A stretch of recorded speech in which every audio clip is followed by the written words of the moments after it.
Okay, looks like we are live. I want to welcome everybody to Standing for Truth. My name is Donnie, and I am your host and moderator for tonight's debate on evolution. It is a privilege to have Dr. Dino and Evan here with me to debate the specific question: is there enough evidence to discredit evolution? This is the second last debate this year as we move into 2023 in the Evolution Debate Challenge series. We have done over 50 of these so far. It's been a wild year. It's been a quick year. It's kind of flown by in many ways, but I do look forward to hopefully topping that next year in 2023. So with that, Evan, it is your first time here on the program. And firstly, I do want to thank you for being willing to engage in this important topic and debate. So why don't we kind of break the ice a little bit before we get into the fun and opening statement. So let's start with you in terms of a little intro, a little bit about who you are, if you have a channel or a website or anything like that. Let us know a little bit about it. Evan, go ahead. So my name's Evan. I'm an electrical engineer. I'm a co-host on Never Game Over. We're a pretty new streaming thing. Sorry, I completely forgot the rest of your question. I'm kind of in there. You know what I mean? No worries. I think you answered them. You said you're doing good. Your name's Evan, and you're a co-host. You checked all the boxes. A co-host on a podcast with Kennedy, right? Yes, with Kennedy. Yes. Okay. Well, Kennedy was here last week, and him and Kent debated the question, is all life related? That was definitely a debate to remember. Lots of fun there. And with that, Kent, good to have you back, brother. How have you been? And a little bit about yourself. Well, thank you. God's been good. I got some of his kids driving me crazy, but God's good. I've been a Baptist preacher 48 years. My dad was electrical engineer. My brother was mechanical engineer. I almost went into math and science instead. Ended up being a Baptist preacher and taught math and science 15 years. But I believe the Bible is true. We've created Dinosaur Adventureland in Lenox, Alabama, straight north of Pensacola, 70 miles. We have a science center, a museum, a theme park. It's all free. Come on down. We'd love to have you. Especially we got up to 70 today for you folks up there in Canada. Donnie, do they let you guys out yet? Are you still slaves to your communist government, or can you get out? Apparently, I'm not supposed to say. Okay. Amen. One day they'll let us out. Okay, well, with that, Evan, I think we're just going to hand it over to you, and we're going to give you the floor for your opening statement. You've got between 10 to 12 minutes. And I should say, though, for anybody new joining us, check the description box. We've got the relevant links if you want to find, Evan's material, Kent Hoven's material over on Kent Hoven Official, but also the link to the playlist to the Evolution Debate Challenge series. If you're a debate addict, like probably all of us here on the panel, you can find at least over 50 of those just on evolution itself. So again, Kent and Evan, thank you so much for the intros. And Evan, whenever you're good to go, we'll get into some opening statements. You got 10 to 12 minutes. If you need to share screen, let me know, and I can. There you go. Okay, looks like it is up there. So I will say to the audience, as you get ready, Evan, as always, we're going to have an audience Q&A. So after the opening statements, we're keeping this more free-flowing. We'll be discussing the topic for tonight, keeping it on one point at a time for about an hour, and then we'll go through some closing statements and some audience questions. So do your best to please tag me either at Donnie or at Standing for Truth, and that way I won't miss them. So with that, Evan, your slide shows up on the screen. You're good to go whenever you're ready. All right, cool. Well, it's nice to meet everybody. As I said earlier, I'm Evan. I studied electrical and computer engineering during my days in university, and apparently I'm here to talk with you all about the evidence against evolution. I'm obviously going to be talking about concepts that are far outside of my specialty. I didn't get into biology because that stuff is hard. And I don't mean hard as in you scratch your head and go, I mean so hard that everybody I know who went on to study biology would at some point in any given semester break down. I have a lot of respect for anybody who has studied that field to any extent, and that's mostly why I'm here. I think those people deserve a recognition and respect that creationism simply doesn't afford them. So with these things in mind and out in the open, I think we need to get some things straight. First, the theory of evolution will never provide a moral framework upon which we can operate. I imagine to some people that feels like some sort of damning admission, but the theory of gravity also doesn't provide a moral framework. Theories about how electricity functions and interacts with matter will also never provide a moral framework. That's because science and the humanities are not the same thing. Morals are something that we create and develop together. For instance, I think it's immoral to put bacon on pizza. I'm sure several of you disagree with that, and you might even start going into some odd rant that I'll never read. But by doing that, you have to acknowledge that we both think something completely differently. There is no hidden truth out there amongst the stars or between atoms that will prove bacon deserves a spot on my pizza. You might claim that Hitler hated bacon on pizza, and that's why he industrialized human slaughter and misery. First off, all right, if you think that way, it's just a bizarre connection to make. And secondly, correlation does not make causation. Any claim that seeks to connect an idea or concept to some real-world event is often manipulating the observer into accepting underlying premises that the listener would otherwise disagree with. For instance, I could claim that the Bible inevitably leads to Hitler-type figures.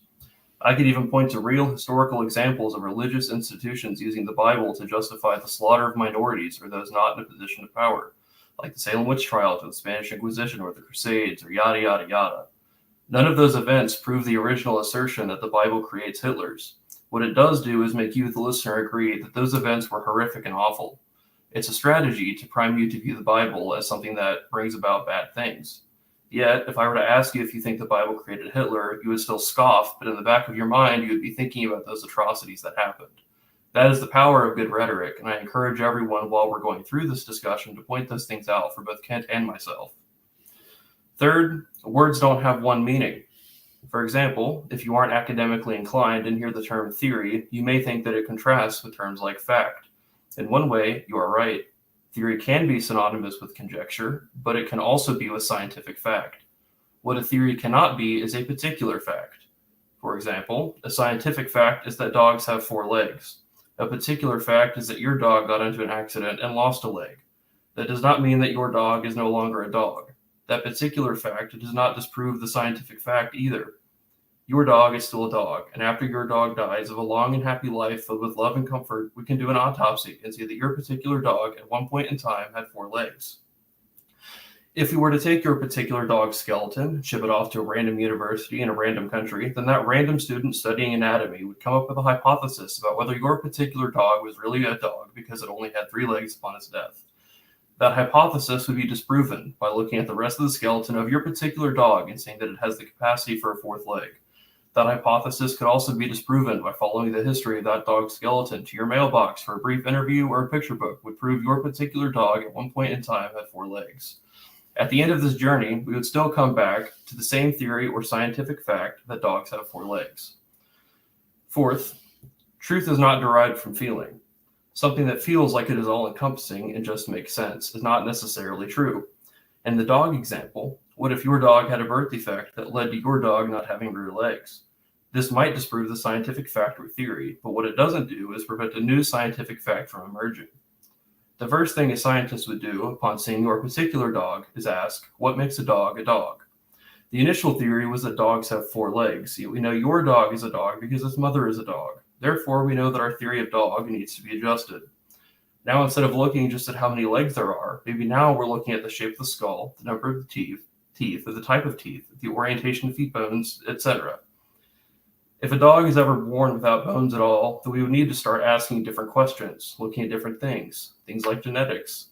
The next theory, or scientific fact, might then pose that a dog is a dog if its genetic makeup is within some % range of the most dog. How we would arrive at which dog is the most dog, I do not know. I'm not a biologist and will never claim to be. This entire rant so far has been about how the scientific method grows and develops our ideas about the world and reality itself. After thousands of iterations of ideas and failed hypotheses, eventually they become so complex that to truly understand them, we have to dedicate hundreds of hours of our lives.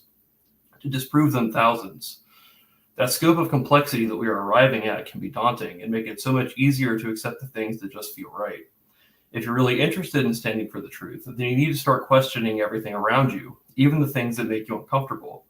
You can even start here. Ask yourself, why are you still listening to me?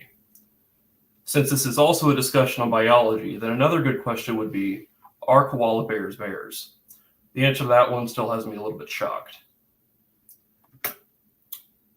For this next segment, I want to show you all a little bit of my engineering work. If you don't know, when you're about to graduate with a bachelor's degree, there's a course you take where you need to prove that your knowledge is up to a certain standard for an audience of industry leaders and academics who know more about your specialty than you probably ever will. For mine, a partner and I designed this cool thing that you see. It's called the claw. We got the idea when I was walking through a logistics center and didn't feel safe walking in human-only areas because of how many fork trucks came through. All of you looking at this probably have some idea just from gut feelings about which parts move and what all those holes are for. But what you don't know is how this machine operates. You don't even know if it works. Most of you can identify where the motors are, can identify where sensors are, and most of you would hear our presentation and go, wait, what's that do again? Or an actual question we got, so how does it move? I'm not saying this to make anybody in the audience feel less than. This is a tool to show you how something as simple as the idea behind this device can actually appear extremely complex if you don't understand the foundations of the discussion. I haven't even mentioned that it operated off of a motion controller that we designed. This is just the mechanical side. For those of you who squinted at it and went, oh yeah, that's like a claw machine at an arcade, not very cool or interesting.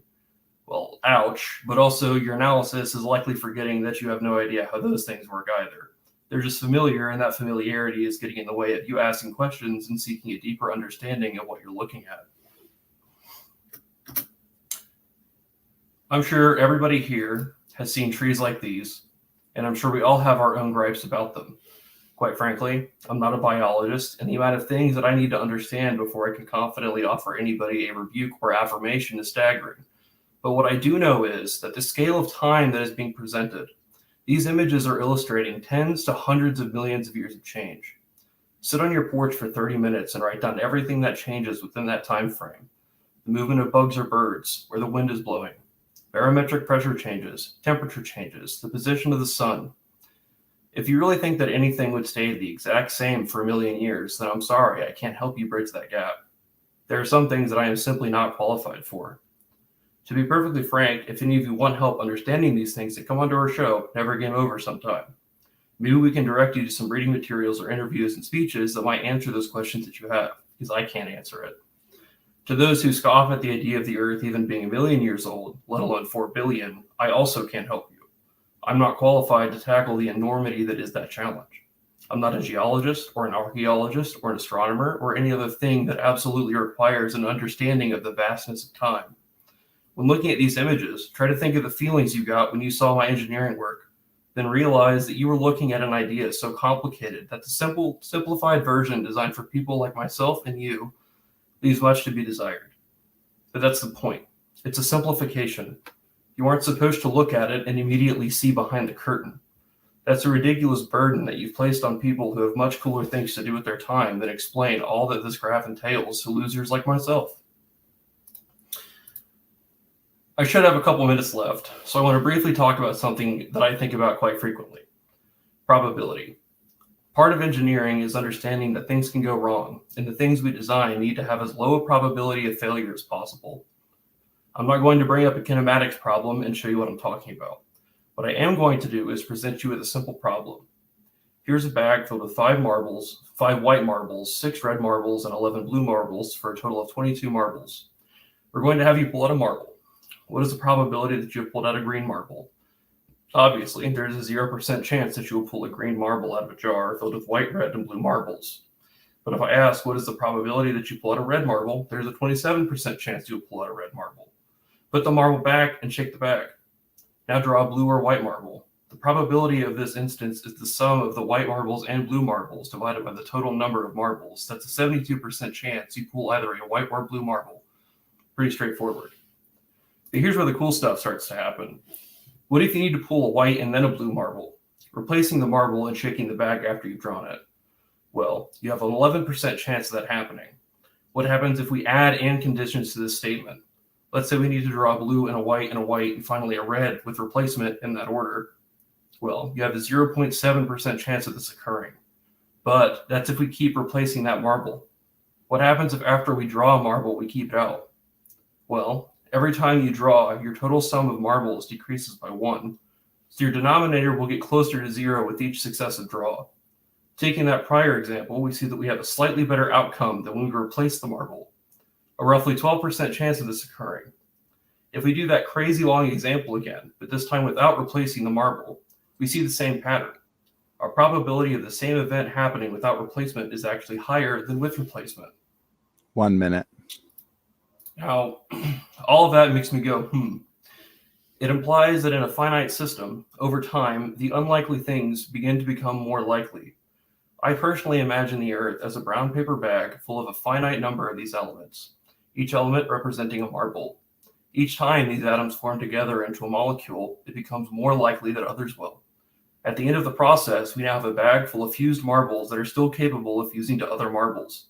That same process can still happen ad infinitum. With this idea, it honestly makes perfect sense to me that a molecule like DNA can come about, especially when you start going to my specialty, that of electricity and charge.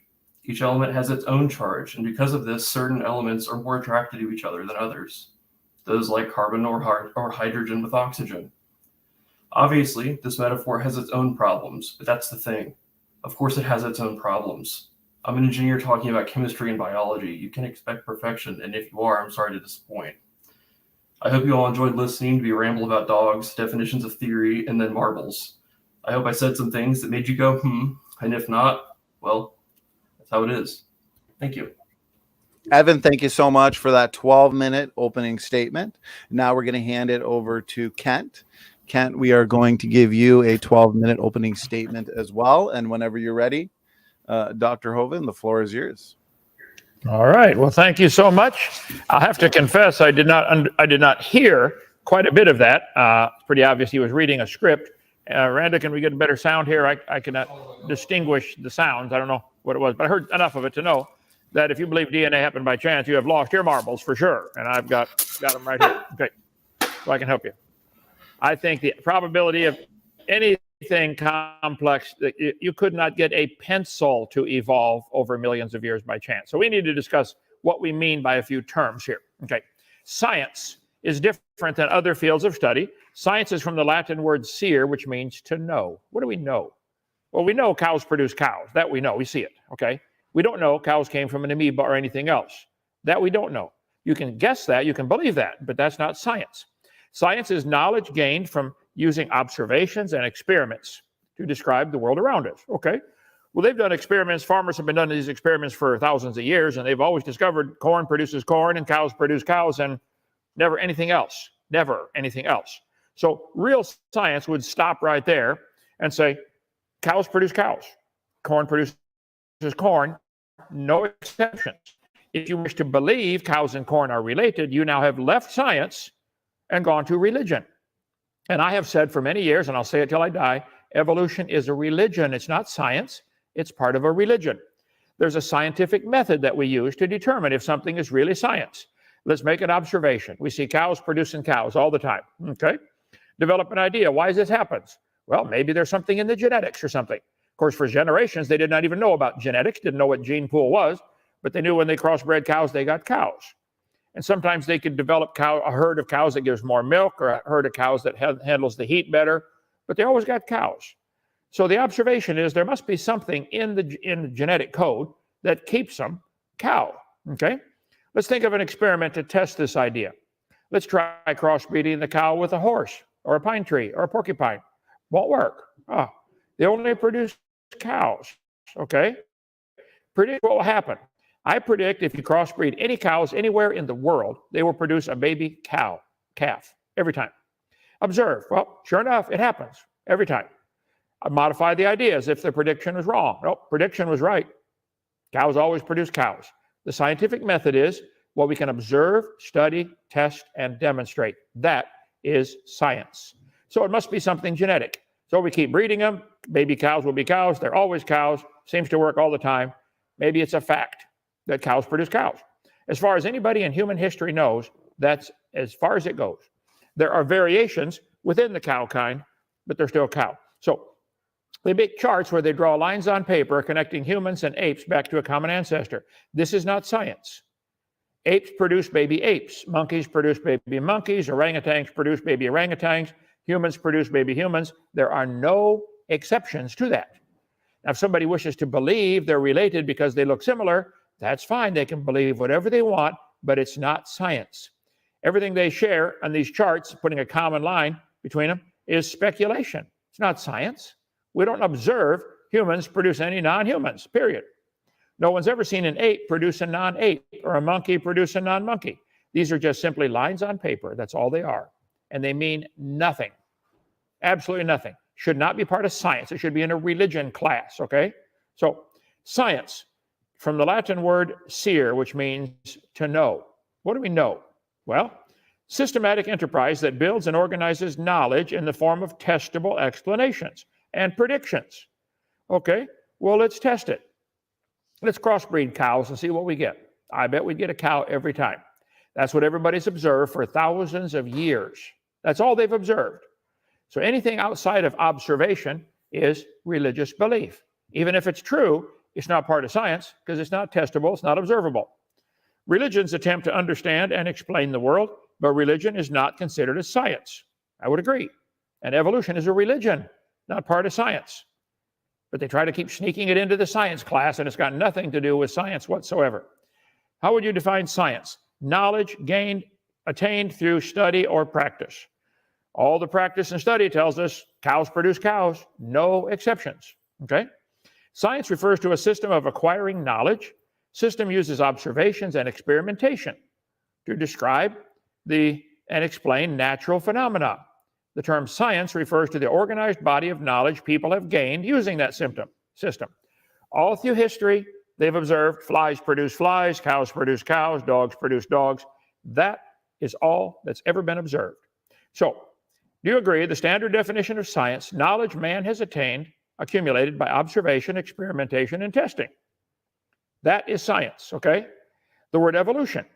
Now, this is where it gets tricky. What exactly do you mean by that word, evolution? And the topic of the debate tonight is there enough evidence to discredit evolution?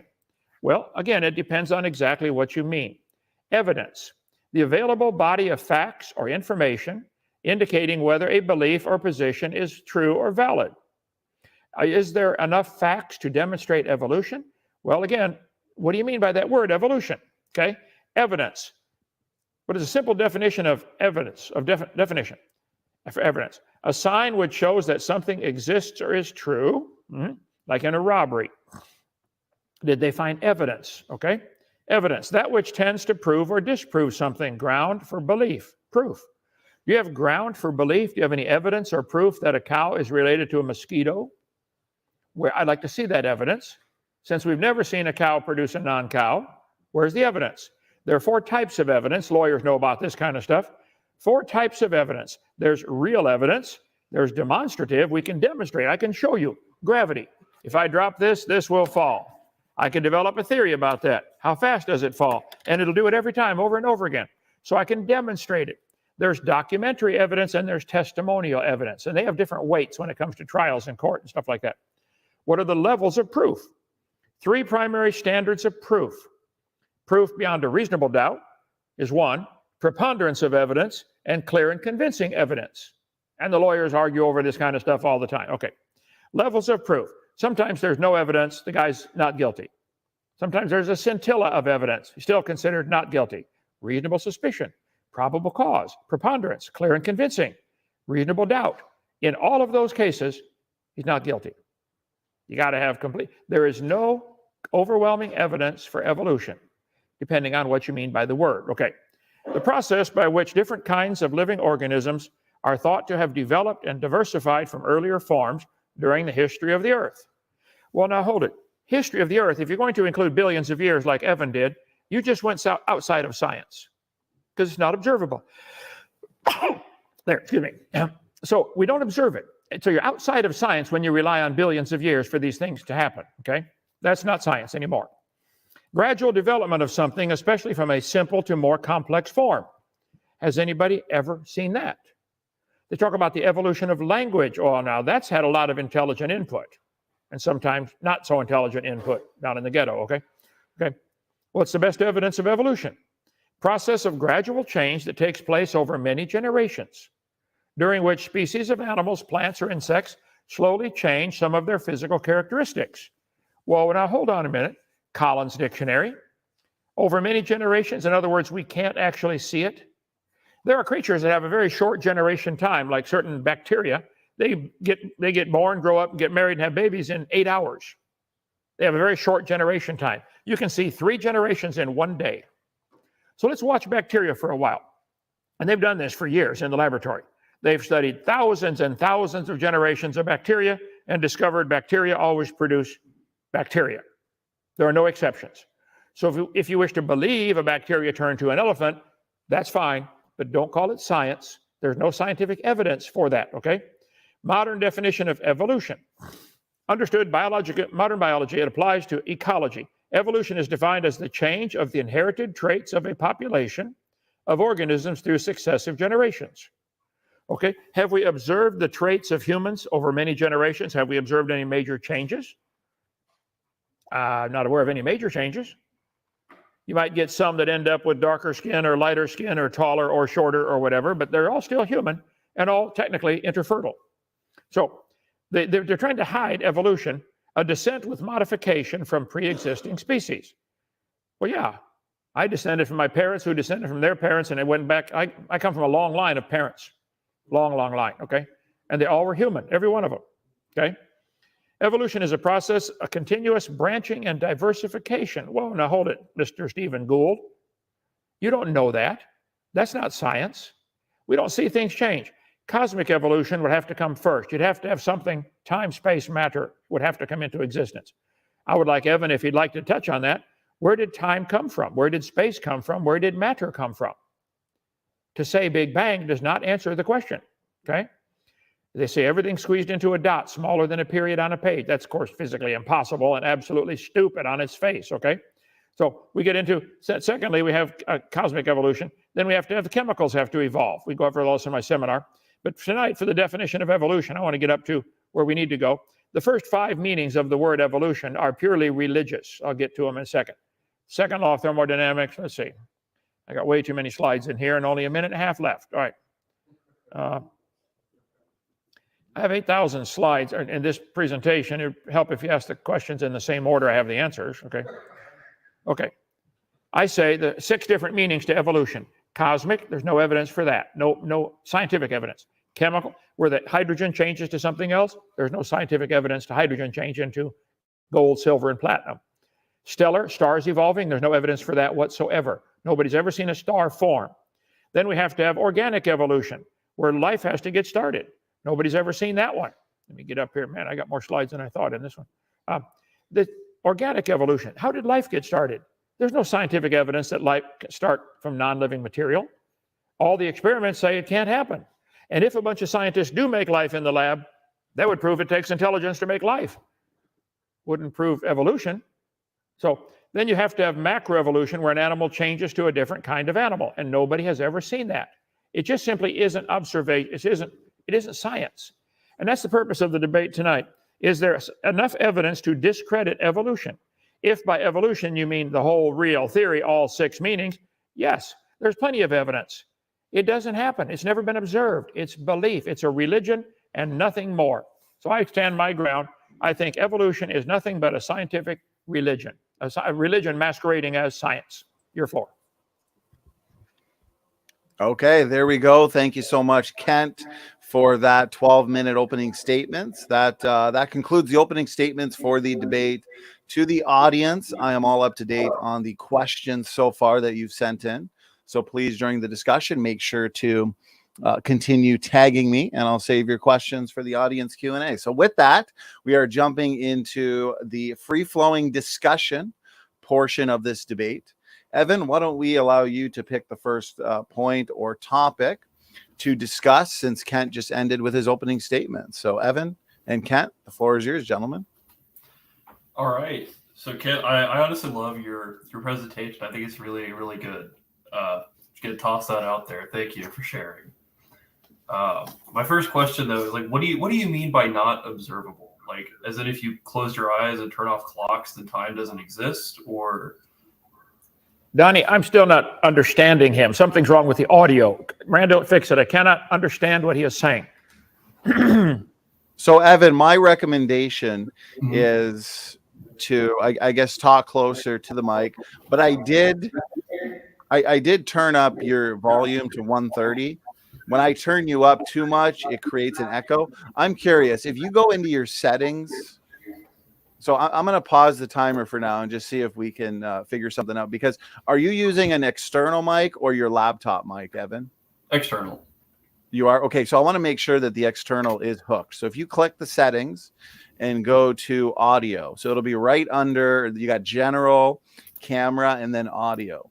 Click the drop down box on the mic where you see the arrow, and just make sure that the external mic is connected and not your laptop mic. I believe default, would be like your computer mic, but if you want an external, hold on, this one. How's that? Any better? Still pretty much the same. Which one did you click? I went from my webcam to my, oh, hold on. Oh, okay, so it was on your webcam one? Yeah. Oops. For me, it says ping. So I use an external mic. So it says microphone, USB, ping, audio device. That's what I have checked on. So if you have an external mic, it should be something similar to that. It should be USB or some kind of audio device. If you're using your webcam mic, the sound's not very good at all.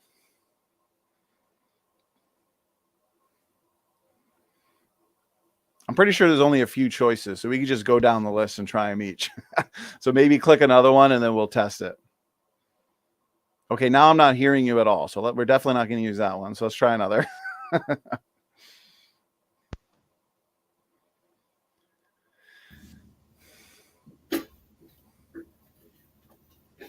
I did hear something, Evan. Try and give us an audio test now. Everything should be connected. Not sure. Okay. Okay, leave it on what it is now, but just try and speak up. I've got you up at 130. Okay. And we'll go from there, because at this point, this is, I think, as good as we're going to go. Yeah, I'm going to try to turn off echo cancellation. It might be causing some issues with my mic's own settings. No, you're coming in good now. I would just recommend speaking up a little bit when you're asking Kent questions. So let's try now. Try, if you could, reiterate your first points that you made, and if you could re-ask the question. So I'm going to start the timer now, and okay, here we go. Okay, can you hear me, Kent? Is this like a good volume? Yes, sir. Sounds good. Okay. So I don't know if you heard this. I complimented your presentation. I think it's a really good one. Wait, I didn't understand a word of that. Say that again, slower. You calculated the age of the Earth to be what? I was just complimenting your presentation. I think it's a really good presentation. Oh, okay. Okay, thank you. I was just going to ask, what do you mean by observable? Like, do you mean like if you close your eyes and turn off the clocks, then time doesn't exist? Or what do you mean by that? Well, science deals with things we can observe. What do we see? And there's different ways to know things through our eyes. We have 5 senses that lead into our brain: sight, sound, taste, touch, smell. And so those are the only evidences we can really go by as far as science goes. You can observe when you can watch. When you crossbreed cows, they produce a cow. Now you can imagine in the brain, you can think about and imagine that it was different in the past, but that's no longer observable science. Well, hold on. I just want to be specific here to like focus on this one thing. When we're talking specifically about time, if we close off all of our senses, we put ourselves in a deprivation tank, if you will, does time still exist? If we remove our ability to observe it, is it still there? Yeah. Time does not stop for us. Okay. It doesn't care about us at all. Time. So then you acknowledge then that things happen outside of our immediate perception, right? Correct. Lots of things happen. Do you happen agree that the things that we may not be able to see leave traces that we can then see later on in time? Sometimes they do. Yep, you're right. I could walk through the woods and find a tree that fell down 5 years ago. I didn't see it fall, but I would conclude it fell. Exactly. Now, one way, speaking of trees, one way that I know that we can track time is by looking at the rings on a tree. Now, obviously, you're not going to find a tree that's 1 million or 1 billion or 4 billion years old, but you are going to find a tree that's quite old. Do you agree that you can track the passage of time through tree rings? No, sir. It's been demonstrated hundreds of times that the tree rings are seasonal. You can get Really? you can get a big ring in the spring when you get a lot of rain, have a dry summer, produce a hard ring, have a wet fall, produce another soft ring. But the rings are still there, and you can still track the progression of time through them, right? The rings are there, but they're not necessarily annual rings. They might be. I didn't say they were annual. I just said you can see the passage of time. I would say the outer ring was produced after the one under it. I think there's a sequence that I don't think that could be undone, but they're not necessarily annual. And the oldest tree ring count is about 4,500 years, which the Bible would say there was a flood 4,400 years ago. And of course, some trees might have survived the flood. Some parts of the world might have only been underwater for a few weeks, long enough to drown everybody. Noah's in the ark for a year, but that doesn't have anything to do with the flood covering the earth for a year. So sure, I think a lot of trees would have survived the flood. And so we may have trees with, 4, 5, 6,000 rings, because the Bible teaches the earth is 6,000 years old, but that's not the purpose of the debate tonight. How would tree rings be evidence for evolution, though?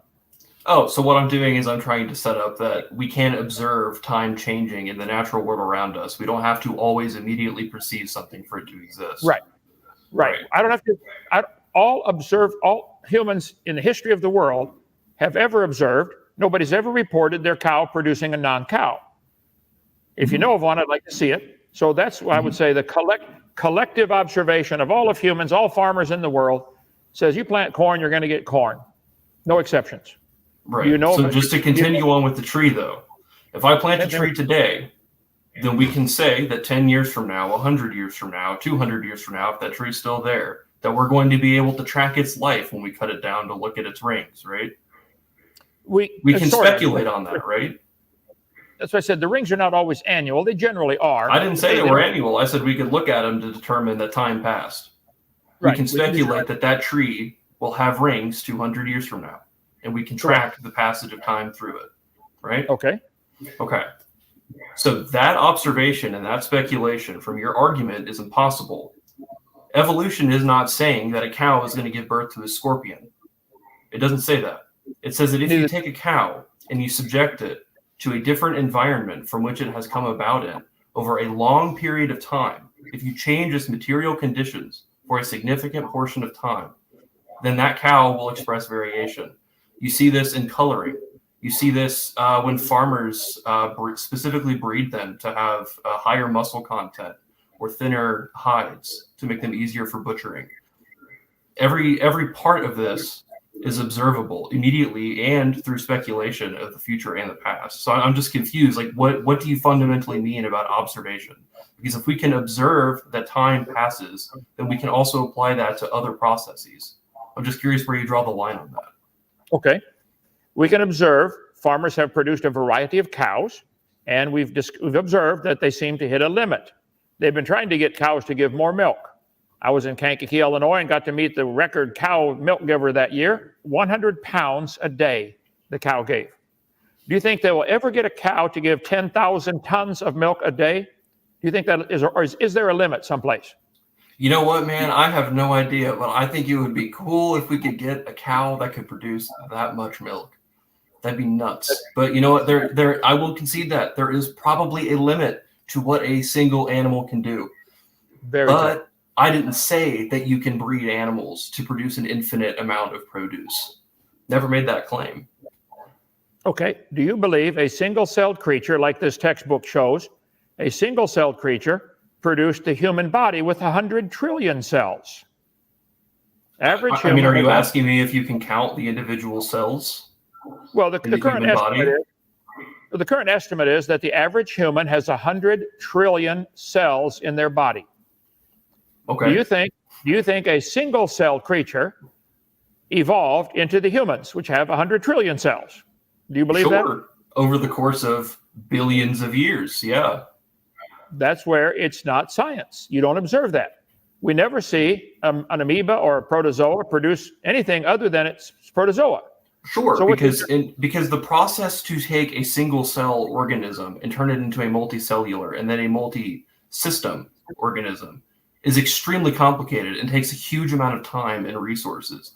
I have no doubt that in the future we might be able to create those systems that could make it immediately easy to observe that. Right now we don't. All we can do is look at the tree and say, hey, time has passed.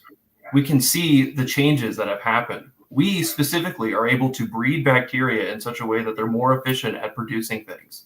For instance, the bacteria that produces insulin, nowadays it produces it more cheaper less expensive, I guess, than it did in the past, because we have bred them so that their byproducts are higher in efficacy and quantity. If you think that we can't use the tools that evolution provides to change the world around us and our markets fundamentally, then I don't understand what you're talking about. Well, evolution is not providing any tools. That's a human genius or human mind saying, wow, if I do this, I can get that. Yeah, human genius created the theory of evolution, and the theory of evolution has within it tools that we use to modify organisms to sate our appetite. I don't understand what your position here is. Right. I know you don't understand my position. I'm trying to explain it. What we've observed is bacteria produce bacteria. They might get some human genius might say, wow, I could take these creatures that are already living and extract something from them that would help, develop a vaccine or bacteria antibiotic or something like that. But see, it's not changing anything. Like they've taken cows and got cows to give more milk. However, those cows that give more milk would not survive in the woods. You have to babysit them. You got to guard them because now hold on a second. This is key. This is fundamental. If you take that cow that can't produce that can't survive if it produces that much milk, and you put it in the woods for a couple generations, let's say they survive the first 4. What do you think is going to happen over time? Do you think they're going to produce less milk, or are they going to produce the same amount of milk? They're going to go back to the normal average wild cow. Oh, so then you acknowledge then that natural selection is a normal process. Thus, evolution itself is a normal process. Oh, no, don't confuse the two. Natural selection has nothing to do with evolution. Natural selection, look at me. It selects. It doesn't create anything.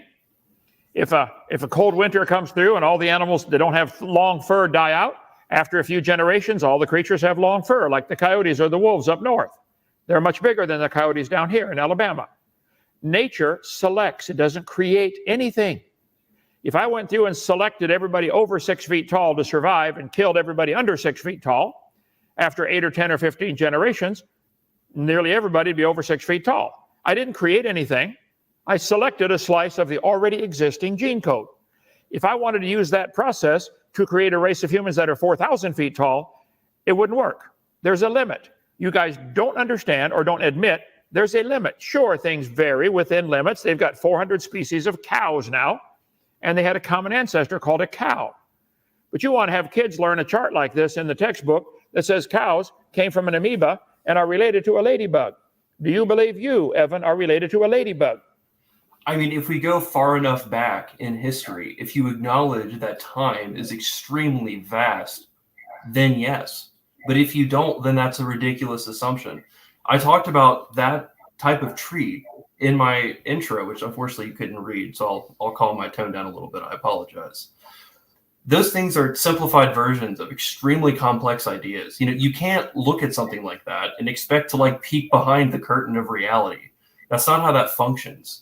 You know what I mean? Like, if I start talking about electrical theory and then you start dinging me on stuff, of course you're going to find things that I've got wrong because I've simplified it for the audience. That's exactly what that tree is.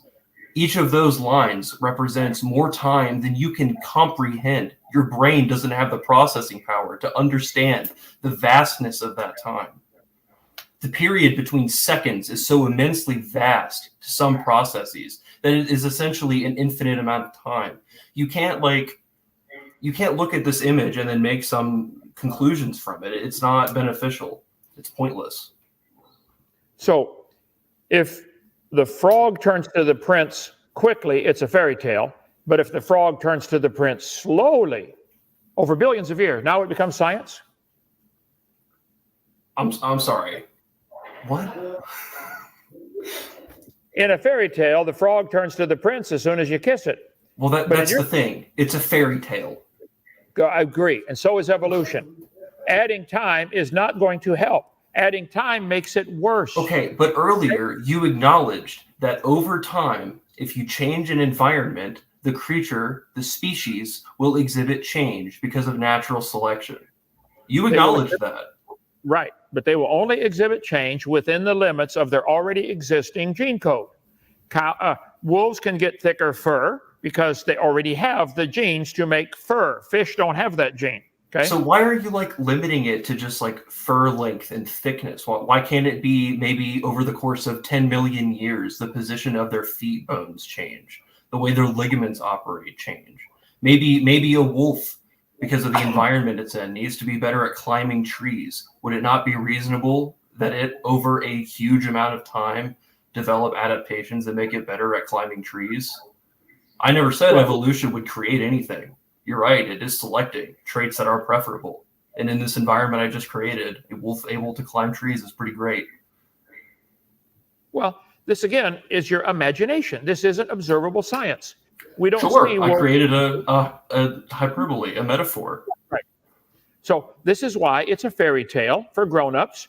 The whole evolution religion is nothing but a fairy tale for grown-ups. So hold on. What do you mean by religion? Something you believe in without scientific evidence. There's no scientific evidence of a wolf ever producing anything other than a wolf. There's no scientific evidence. Nobody's ever observed this. So you believe these charts right here. You believe the raven and the human and the pine tree go back to a common ancestor. That's what they teach the kids. They teach them all the many forms of life on Earth today are descended from a common ancestor. That's not science. This doesn't belong in a biology book. This belongs in a religion book, found in a population of primitive unicellular organisms. They make these family trees and put humans are related to seaweed, and sharks are related to seaweed and to starfish and octopus. This isn't science.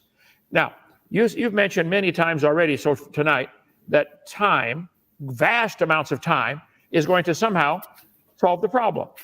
So you're an engineer. Would you agree that the Earth we're on is spinning? Yep. Once a day. Would you agree that there are quite a few factors that would tend to slow it down? Any spinning object is going to slow down. We have tides washing up and down on the beach, creating tidal breaking. We have Coriolis effect winds going against the mountains. We have lunar drag. We have the internal friction with a liquid core and a solid crust. Spin a ball full of water, it'll slow down fast. Okay? So they know it's been demonstrated and observed and timed. The Earth slows down about 1,000th of a second every day. That's why you can Google leap second. Every 1,000 days or so, 3 years, they have to, or a year and a half maybe it is, they have to add a second to the clock. The clocks go off by a second because the Earth is slowing down. Nobody argues about this that I'm aware of, but what they don't go on and take the next obvious step, if the Earth is slowing down, it used to be going faster. You want to go back billions of years? Now you got a problem. Because the Earth would be spinning so fast, it would flatten out like a Frisbee. Everything would fly off the Earth at some point. You get going fast enough. You can't have billions of years. Now, you might need billions of years to imagine that the wolf came from a protozoa, but that's your imagination. And if I take away time, it's just like pulling the pacifier out of a baby's mouth. You have to have billions of years for your theory to even begin to look reasonable. I don't think it looks reasonable with any amount of time. But I could give you 30 or 40 scientific indicators you can't have billions of years. The sun is up there burning right now. It's losing 5 million tons every second. It's burning up its fuel. It's losing about 5 feet every hour in diameter. Google it. The sun is burning, and it's losing fuel, and it's losing diameter. Now, it oscillates for multiple reasons, but the oscillation is generally towards shrinkage. Over long periods of time, it shrinks 5 feet an hour. Do the math. We're 93 million miles from the Earth on average, 92.5 at perigee and 93.5 at apogee. But the sun used to be bigger. And if the sun used to be heavier, add 5 million tons a second to the sun, and pretty soon you go back in time, you got a problem. Because the Earth and sun are attracted by their masses. And they'd snap together like two magnets. Mm-hmm. So, Evan, there are hundreds of ways I could demonstrate to you, you don't have billions of years. So even if it could happen, there's not enough time for it to happen.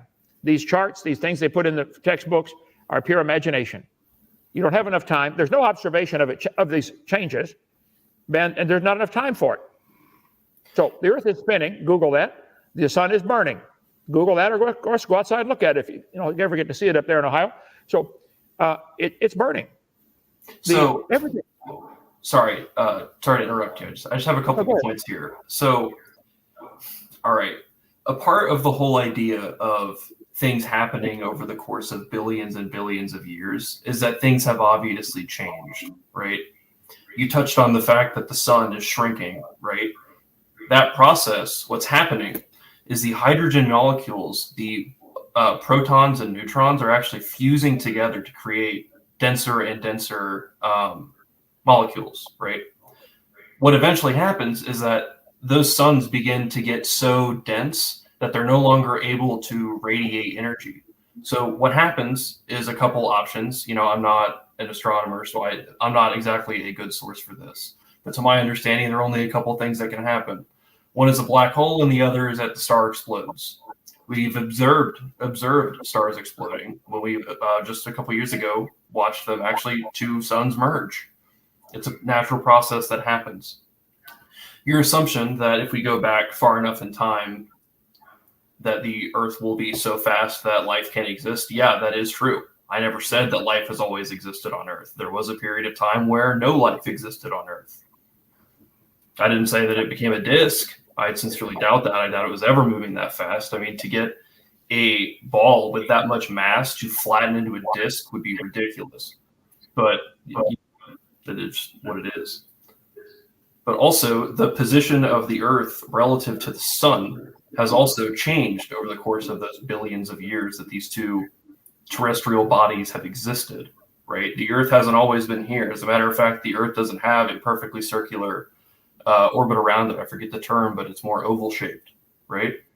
And over time, we actually get closer and closer to the sun because that's how that works. So your position that if we go far enough back in time, that life doesn't exist, I agree. It wouldn't, because the conditions wouldn't be right for it. And that stars and stuff do something. I'm not really sure where you're going with that. Can you add on to that? Well, I'm just simply pointing out, if I told you this ink pen was 8,000 years old, you could say, come on, Kent, it's made out of plastic and they weren't developed till World War II era. It can't be more than 70 years old. Okay. Oh, it says BIC on here. Wow, BIC wasn't even a corporation until 1946. I just proved it's not billions of years old. It's more like less than 1946. Oh, I bet through various scientific means, I can demonstrate the claim of 8,000 years for this ink pen is wrong. I don't know when it was made. How would you go about that process, though? How do you think? What's your hypothesis for how you would go through that? Let's test this out. Somebody makes a claim, this is 8,000 years old. I would like to disprove that claim. I think I could easily disprove their claim. It's not 8,000 years old. Okay? You're making a claim that the universe is billions of years old. I think I can disprove that. It can't be billions of years old because where'd this energy come from to get it spinning? You know how big and how heavy the Earth is to get that thing spinning? Talk about a fat lady on a merry-go-round. Try to get that thing spinning. But there's things about like relative mass here that you're kind of ignoring. When terrestrial bodies collide or simply exist, they're going to move. Because if you imagine space as like a blanket and you drop like a heavy mass onto it, it's going to pull down, right? And that is going to create a point of high potential and a point of low potential. And as that ball, that terrestrial object, like for instance, the Earth, starts to get closer and closer down to that, it starts to spin faster and faster and faster. You can observe this effect when you drop a penny into those little things at the mall. It's the exact same process. So, like, what are you getting at there? Where's this blanket out in space? Has anybody ever seen that? And who dropped it? And who created it to begin with? To have an Earth just drop into a blanket and start spinning, I understand what you're talking about there. I taught physical science too. But this doesn't explain the origin of the origin of gravity. Who made gravity? You know, what on earth is gravity? Give me a jar of that. But where did gravity come from? And who made the planets? We've never seen, you mentioned about stars exploding. I agree. It's a nova, or for the big one, it's a supernova. Show me one forming. All we see are stars blowing up. That's the opposite of evolution. It's not going to create anything. Everything is degrading. It's winding down. The earth is slowing down. The oceans are getting saltier. The sun is burning out its fuel. Everything is winding down. It's not winding up. Where's this energy coming from? I mean, you studied physics to become an electrical engineer. It's obvious. The first and second and third laws of thermodynamics apply to everything. There isn't enough time for your theory to be true. If you wish to believe it, great. I welcome you. You're welcome to have your religion. Let's see, slide number 311. Okay. But these charts are not science. These are philosophy. They are religious belief. You don't see any reason to connect these lines. Let's say they got a line drawn here between a shark and a fern. Do you understand there are differences between a shark and a fern? Lots of differences. But I'm sure if you go back in time far enough and you start to look at their common ancestors, eventually you get to a point where they were the same entity, and then their environments changed and things happened, like when we take the wolf and we put it on an island, you know? But like, just to get off this for a second, you keep saying that evolution is a religion. I'm just curious, if it's a religion, then who is its God or gods if it's polytheistic? You've mentioned it 30 times tonight. Your God is time. Time can accomplish anything. But hold on, man. If time is a god, then it has to be the most insidious and pervasive god. You can't find a religious text that does not use or rely heavily upon its tenets. In the beginning, so says Yahweh. You cannot operate in any society without relying on its consistency. How do you farm without it? How do you pay your taxes? How do you plan your day? If time were a god, then you would worship it. You know, like, where is the God of time worshipped? What church? Time is an accepted theory that makes you uncomfortable. So instead of wrestling with that, you are instead relying on your definition of religion to make my positions look as ridiculous as flat earthers. It's disingenuous and ridiculous. Well, first place, I'm not a flat earther, okay? Kansas is flat. The rest of it is round, okay? So don't put me in that category. Part of Nebraska is flat too, okay? But no, the earth is round. It's a big ball, about almost 8,000 miles in diameter, and it spins about 1,037.6 miles an hour at the equator. I'm very familiar with all this stuff. I taught her science. So don't put me into the flat earthers. The time, you have mentioned 20 or 30 times tonight that time could solve the problem. How did this amoeba turn to a shark?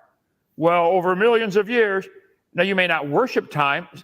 You don't realize you're worshiping time. But in your mind, time answers all the questions for you. How on earth could an amoeba turn to all these creatures?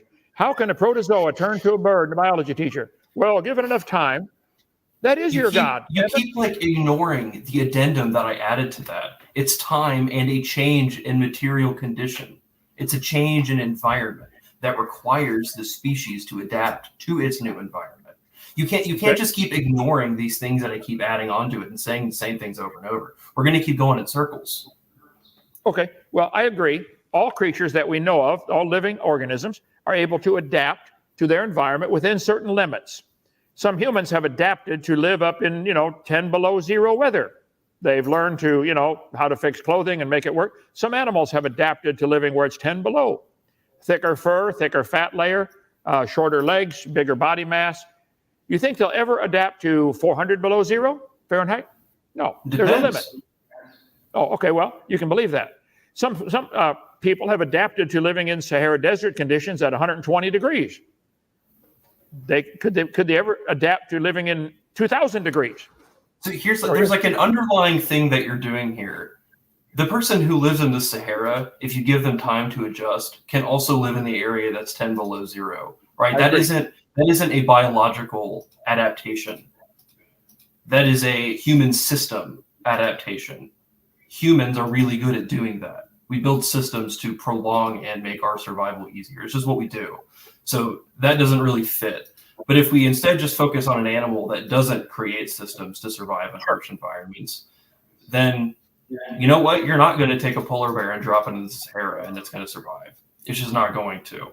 But if you instead take that polar bear and put it in an environment that's close to the one it came from, but with some variation, and over time, as it gets used to that environment, You change it again, and you keep doing that and doing that and doing that and doing that. Eventually, you get to a point where you're operating with a completely different species of bear, or not even a bear at all if your time period is long enough. You see the exact same process happen again when we're dealing with bacteria.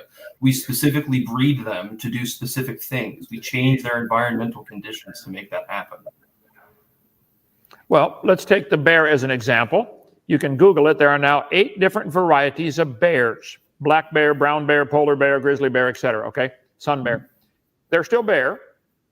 They live in different environments, and polar bears don't really like the really hot weather, and the brown bears and black bears down here don't really like the cold weather.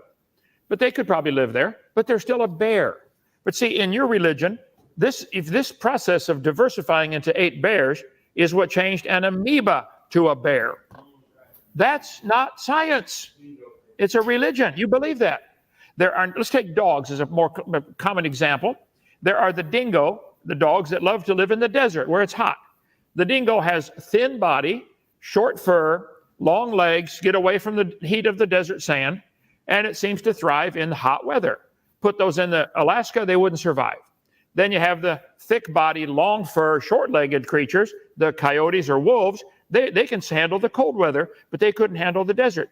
There are now 339 recognized breeds of dogs. They might have had a common ancestor called a dog. But you believe a dog and a pine tree have a common ancestor, don't you? Yeah, if you go back far enough, if you look at the material conditions that the species went under to arrive at the positions that they're at today, then sure. There's your God. If you go back far enough, time can solve the problem. You don't understand it, Evan. I know you don't. You keep doing this. You have to include the material condition part, or it doesn't make any sense. And I've already responded to the time is the God thing. You kind of just blew past it. Like, let's focus on one thing here, right? I brought up the bear example, and then you then said the exact same thing I said with dogs, but you just made it sound ridiculous by ignoring all of the other things that I added onto it to make it make sense. Well, and like that's cool. You know, like if you don't get it, it's okay. You don't have to. But let's be honest about what we're actually replying to and responding with, and not ignore each other. Can we do that, Kent? Okay. What I understood of your question or comment was, back to the topic, is there enough evidence to discredit evolution? You believe dogs, given enough time, could have a common ancestor with pine trees. I would simply say there's no scientific evidence for that. All we've observed in all of human history is dogs produce dogs, and they produce a variety. They've now developed little bitty teacup chihuahuas, completely useless, would not survive 2 minutes in the wild on their own, but they're dogs. They're still dogs. They've now got Great Danes and Mastiff, huge dogs, but they're never going to get a dog as big as an elephant, even though there are animals as big as an elephant, like an elephant. So why don't they get a dog as big as an elephant? There's a limit. Somewhere in the gene code for dog, there's a limit between Chihuahua and Great Dane. They're still dog. Would that be because species aren't kinds? Would that maybe be it? And I'm not trying to sound derogatory. Sorry, I'm a little amped up right now. Let me cool off for a second here. You think that over time, a dog will always be a dog. That's not my position. That's a straw man that you're putting in. And I'm not sure if you're doing it intentionally or if it's because that's your frame of reference. So is it your frame of reference or is it intentional, just before I go on? I am claiming that all of human history has demonstrated scientifically dogs produce dogs. You believe by faith with time, the dog came from an amoeba. That's not science. Okay. And I wish you quit calling it science. Now we're ignoring each other's questions. So I'm just going to go on. If we acknowledge that we can observe things happening over time, if we acknowledge that variation in environment over prolonged periods of time can cause change in species, then we also have to acknowledge that over longer periods of time, with enough variations in material conditions, then we will start to see new species emerge. I've never said that you'll never see a new species. Obviously, there is a limit to what a dog can do genetically. But eventually, if you continue to constrain its environment in such a way, it becomes no longer a dog. The way we define dog is a biology process through countless hypotheses and experimentations. You can't just ignore all of these processes and pretend like you're saying something factual. You're ignoring everything that happens in that process. Okay. And I can't tell if it's because your frame of reference is biblical and that you are examining the animal kingdom as a series of kinds as opposed to a bunch of species. So which is it? Evan, we got about 8 topics going at once here. Okay, let's not do that. Let's be kind with each other. Let's not try to make each other look like we're gish galloping and being awful. Let's just be chill here. One topic at a time. Okay, one topic at a time. Over history, humans have been able to develop varieties of dogs that have a particular trait. Somebody wanted a hunting dog, so they developed a dog that has a better sense of smell, and they gradually get really, good hunting dogs. They're still dog. The dog already had smell, but they just decided to focus in on that trait, or obedience, or size, or whatever. It's like, but you said if it was enough time, it would no longer be a dog. This is where you just stepped out of science into what you believe. This isn't observable. Nobody's ever been able to produce a non-dog from dogs. So it's not science. Science is what we can observe, study, test, and demonstrate. Where's the science for evolution of something changing to a different kind? They're still dog. My wife has a pug. It's barely a dog, but they call it a dog. She paid money for it. I think that was a grave mistake, but she did, okay? So I just out in the wild, that thing wouldn't last 30 minutes. It barely lasts with me feeding the dumb thing every day, okay? So the point is, it's still dog, and that's all we've observed. Evan, science is what we can see, test, demonstrate, study. Show me a dog produce a non-dog. Show that to me. Okay. Give me a second here. I need to formulate a response to you on the fly. So let's say I'm going to keep it thematic, but I'm going to create a metaphor here. Okay. So I'm just going to lay that out there beforehand. Let's say today we start a project to build some great thing, and it's going to take 600 years to build. Obviously, it will be finished long after you're dead. Does that mean that thing won't exist in 610 years? No, they take a long time to build it. This American infrastructure. If we were to make a project of taking a dog and turning it into a different species by continually selecting its environment and material conditions, we can then say, or predict, it's a key term there, because you're right. Science is a process of testing hypotheses. It's never definite. You can prove this wrong. But if we were to make it our project and we were to put a timestamp on it of 2 million years, do you think if we were to continually do those things that we would not have a new species? Well, there you go with the word species. We've thrown something else into the mix. Species is a biological term. You keep going back to kind because it is your frame of reference. I brought this up a couple times because I want to make sure our terms are clear. Are you using kind or are you using species? They are not intermixable. They are completely different. Which are you using? There are 27 different definitions of species that I have found in the different dictionaries. The biological one, the one that the biologists use and the zoologists use. That's the one we're using. In the Bible, it says if they can bring forth, they're the same kind. We're not kind. talking about the Bible. We're talking about science. Right. Okay. If your frame of reference is kinds, then we need to get you to use species. We need to move past kind, because otherwise evolution is not going to make sense if you're using biblical terms, because they're biblical terms. The animals do not care how we classify them. No, they don't. We have a bunch of animals here on our farm. We have chickens, we have ducks, we have goats, we have pigs. If we turn them all loose together, the pigs do not even consider mating with the chickens. They look for another pig, okay? The chickens, they know what kind they are. Now, there are 27 different definitions of species that I've been able to find. There's never been a good solid definition of exactly what is a species. Is a dog and a wolf a different species? Yep. Can they interbreed? Yep. Well, then how do you know it's a different? It's the same kind. I think the biblical definition kind would be if they can breed, they're the same kind. So I don't think this word species is any special magic word, and I'm very familiar with, kingdom, phylum, class, order, family, genus, species, and how their things are classified. Again, the animals don't care how we classify them at all. They look for their own kind. The dogs look for female. Can a polar bear and a grizzly bear produce offspring? They can indeed. It's called a pisley. Really? I had no idea. All right, please continue. The 8 different varieties of bears have been crossbred, most of them, and I covered that on my video number 4 of my seminar series. But yes, they're still bear. Now, can a polar bear and a pine tree breed? Now wait, hold on. Bear is a species, right? And species can interbreed, right? What you have with bears, I believe the term would then be like a. Actually, you know what? I don't know if race is a biological term. I'm going to pause myself on that.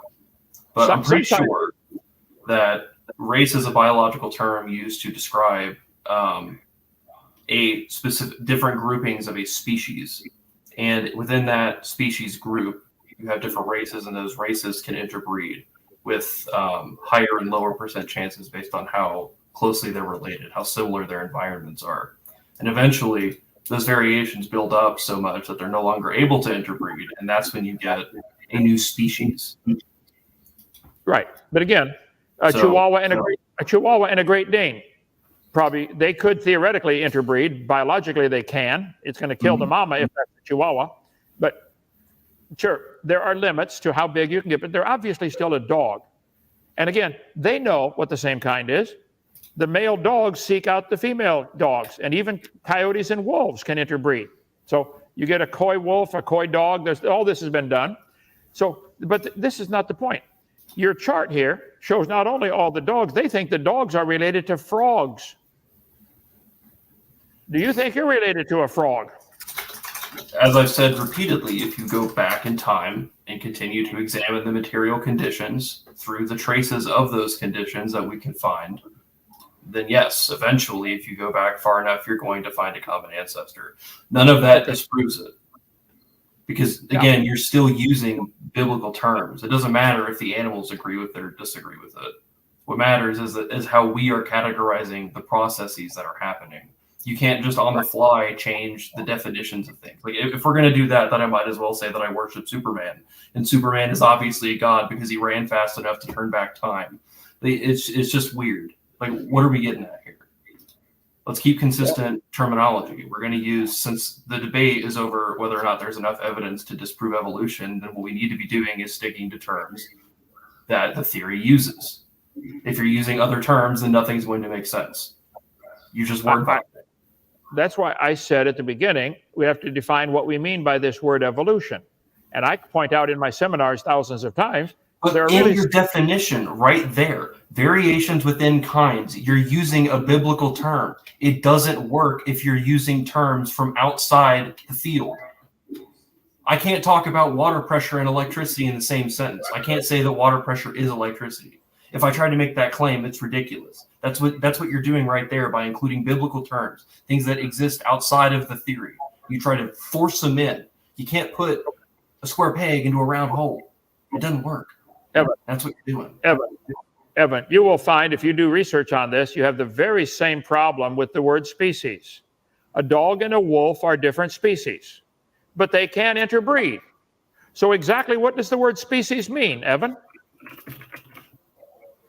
If I remember correctly from my biology book, a species is a group of animals who are capable of breeding together and have similar enough characteristics. Okay, so then if they're capable of breeding, why did they put the dog and the wolf in different species? Because they can still interbreed. Are they different species or are they different races? That's an important distinction to make. Your mic is breaking up. Evan, your mic just suddenly started becoming staticky. I'm not sure if you did something on your end in that moment over the computer. Maybe let's do an audio test now and see if it's improved. We just have about 2 minutes left in the discussion portion anyways, gentlemen, if you guys wanted to start winding it down with final points, anything else you'd like to get out. Evan, why don't we give you an audio test right now, see if it's improved. How's it sound? It's still coming in kind of, it is staticking. It just happened though. Let me see if I adjust your mic. And okay, try it now. Hello. Seems to have improved. I guess we can try from here. We just have a couple more minutes anyways, Evan. So if there's a final point you wanted to make, final question for Kent as we start to wind down and move towards closing statements, go ahead. I don't really have anything. I just wanted to thank you, Kent, for having this conversation with me. I had a lot of fun. I hope you did too. I look forward to any future conversations we have. Absolutely. Absolutely. Well, we do have closing statements. So let's do this, gentlemen, since it was about a 45-minute back and forth discussion, lots of excellent points discussed throughout. Let's have a 5-minute concluding statement, and this way we can kind of wrap up our thoughts, wrap up our points. I'll organize the audience questions that have come in, and therefore we'll have some time for some good audience Q&A. So with that, Evan, you did start. So we'll give you the first 5 minutes in terms of closing statements, and then we'll give Kent the same. So Evan, whenever you're ready. Okay. Go ahead. I don't know if I need 5 minutes. The only thing I really need to say is that, this is a really hard topic to talk about. And there's a lot of things that can go wrong in the discussion, like disagreeing on terminology, which you guys saw us, Kent and I have at the end there. I think maybe in the future I'll work hard to define those terms so that we're all speaking on the same playing field, because otherwise, if we're not using like terms, then nothing's going to make sense. You're going to make points that seem to, on the surface, disprove something, but because you're not using the right stuff, it doesn't. I had a great time, Kent. I hope you did as well. That's all I really have to say. Thank you so much for y'all's time. Evan, I appreciate the closing statement. I'm sure we will be getting a round 2 in there at some point in 2023. So definitely an enjoyable and engaging discussion. Kent, we're now going to hand it to you, and you have up to 5 minutes as well for a closing statement. Whenever you're ready, Kent, the floor is yours. Well, thank you, and I appreciate you doing this, Evan, and you're invited to Dinosaur Adventureland anytime. We can have a debate right here, or just show you around, give you a tour. I love science, taught it 15 years, and I think science should include things we can observe, study, and test. This is not science. This is a family tree. This is a religious belief, not science at all. Science would tell us there are 39 breeds of dogs that they've now recognized by the American Kennel Association, and they had a common ancestor called a dog. That family tree I might go along with. I think we could trace back, how they developed the Chihuahua. Now, why they did it, I don't know, but they did it, okay? The Bible says they will bring forth after their kind, after their kind, after his kind, after his kind, after his kind. I mean, it's in there a bunch of times, after their sort, 24 times altogether in the first 7 chapters. So the Bible clearly teaches they're going to bring forth after their kind. So if they can bring forth, they're the same kind. Dogs, wolves, and coyotes can bring forth live offspring. The 8 different kinds of bears can bring forth babies called a bear. But that doesn't prove the bears are related to pine trees. There are 115 varieties of pine trees recognized by scientists. Could have come from a common ancestor called a pine tree. I wouldn't argue with that. But that does not prove pine trees are related to frogs. This is where they show the science of pine trees producing a variety. Look at this one. More longer needles, shorter needles, bigger pine cone, smaller pine cone. Yeah. And then jump to the wild conclusion that pine trees are related to mosquitoes. This is not only not science, it's just plain dumb. There's no kind way to say it. It's dumb to believe pine trees and mosquitoes are related. We get varieties of dogs, but they're still a dog. Big dog, little dog. Any 4-year-old will tell you a dog, wolf, and coyote are the same, but the banana is not. Okay, and bring forth after their kind. That's what we observe. Now, Darwin talked about the origin of species, and there are at least 14 different definitions or 21 different definitions of the word species. Evolution, the self-licking ice cream cone. He's a lion coyote. A coyote can mate with a dog. They get coyote Australian Shepherd mix. Wow, look at that. Wolves in the eastern United States can mate with coyotes. Look at that. They can do it. Science.org. The coy wolf, they can crossbreed. Canid hybrid of a coy dog, coyote and dog. Okay. So they're still the same kind. There are 3 species and close to 40 subspecies of wolf. All the wolves of the world. They might have had a common ancestor. There's one from Central and Southeast Asia. Look at that. Still in the dog kind. So, but what happens? people look at these variations of the dog kind, they're still the same family. And again, this division that we have made, kingdom, phylum, class, order, family, genus, species, the dogs don't care how we classify them. They don't even know how we classify them. They don't talk about it at all. Man has decided to make these definitions, and they're just plain baloney. Here's 19 definitions of different subspecies of coyote. Okay? So I think real science would tell us what we observe is dogs produce dogs. If you wish to believe that's evidence that dogs came from an amoeba, that's a religion. And I wish you guys would just admit you have a religious belief.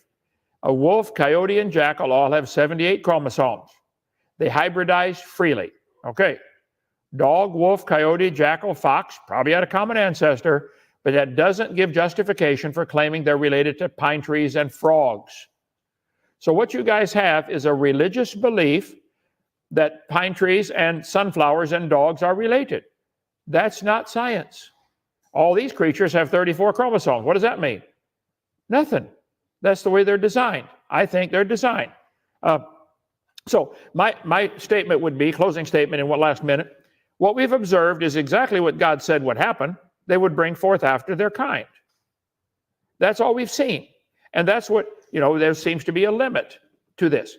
The evolutionist believes by faith in their religion that if you gave it enough time, the amoeba would turn to a dog. Well, you can believe that all you want, but stop calling it science. Stop teaching it to the kids in public school. Why don't all you guys who believe that dumb idea go start a private school and teach evolution to kids that want to pay and come learn it? Why are you making everybody pay for your religion to be taught? That's exactly what's happening. We have a state-funded religion by teaching evolution in schools.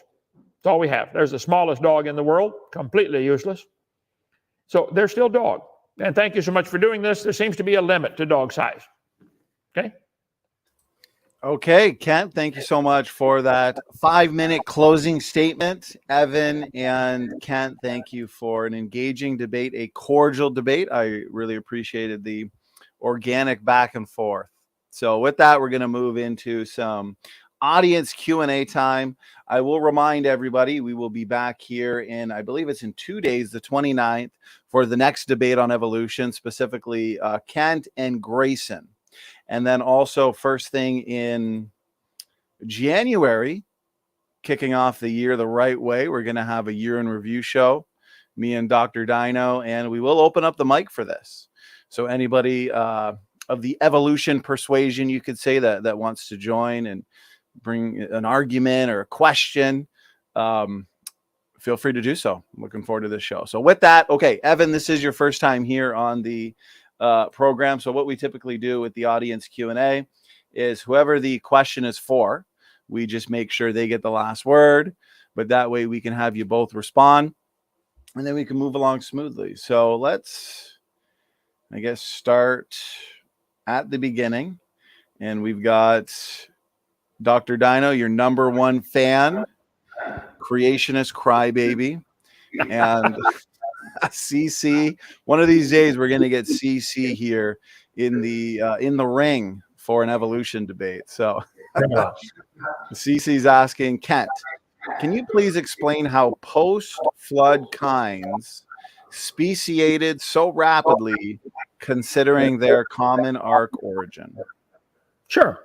I think I had a family come to my seminar one time, and they said, we've been in the dog kennel business, breeding dogs, for 100 years. Our family has. Grandpa started it, then Dad took over, and now this guy got it. They said, this person said to me, I can tell you right now, you could give us 10 or 15 generic mutts. Pick any mutts you want. Let us have them for 100 years. We can recreate Great Dane, Chihuahua, and everything in between in 100 years. I think natural selection works great. The dogs getting off the ark, some liked the colder climate. They had thicker fur. They were able to survive better there. So pretty soon you got a species of thicker furred dogs. Some preferred the hotter climate. The natural selection would play a part. Artificial selection, where man gets involved, plays another part.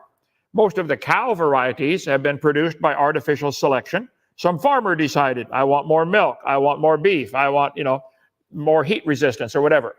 So both work, but they're both selecting a trait that already exists. The dairy farmers have selected cows that give more milk. They didn't create the udder on the cow. The cow already had the udder. Why don't you get fish that give milk? Okay? So all that we've seen, I think within a few hundred years, getting off the ark, there's not a problem. Animals spreading out to different parts of the world. Some would survive in the colder climate, some wouldn't. And so they would kind of automatically adjust to where they want to go. Like humans, I prefer the south to the north. It's cold up there. You guys keep it. Okay, thank you, Ken, for that response. Evan, over to you if you had a response as well. Go ahead. I think that's a great question from, I think you called him CC. I think that username is hilarious, by the way. It's interesting that even in Ken's response, he's acknowledging that natural selection, a key component of the theory of evolution, is something that is used throughout everything, every part of our lives, to explain the answer that he has to CC. That's really all I got. I mean, if you want to ignore the time constraint, if you want to ignore the different material conditions that bring about different species, if you want to pretend that a species can't become a different species over a long period of time under vastly different material conditions, then I can't help you. It's just what it is. Okay, thank you, Evan. Kent, question was for you. You can have the last word. Go. Okay, I don't think Evan or CC understand or will acknowledge natural selection works, but there are limits. And it's only selecting, it's not creating anything. In their mind, they think, wow, it can create things. No, it doesn't create anything. They artificially selected dogs till they got down to my wife's dumb dog, the pug. Okay? Sorry, master. Skin also wrinkled. Skin for 2 dogs on 1 body. I can no fix. Maybe chase parked car, smashed face in. So I think that you want to see what they've done with dogs. They've created completely useless ones now. But they're never going to get a mosquito or anything other than a dog out of this. There's just simply no evidence. I think the post-flood in 4,400 years, all the nature or artificial man would select varieties within the same kind. We have 339 breeds of dogs. They're still dog.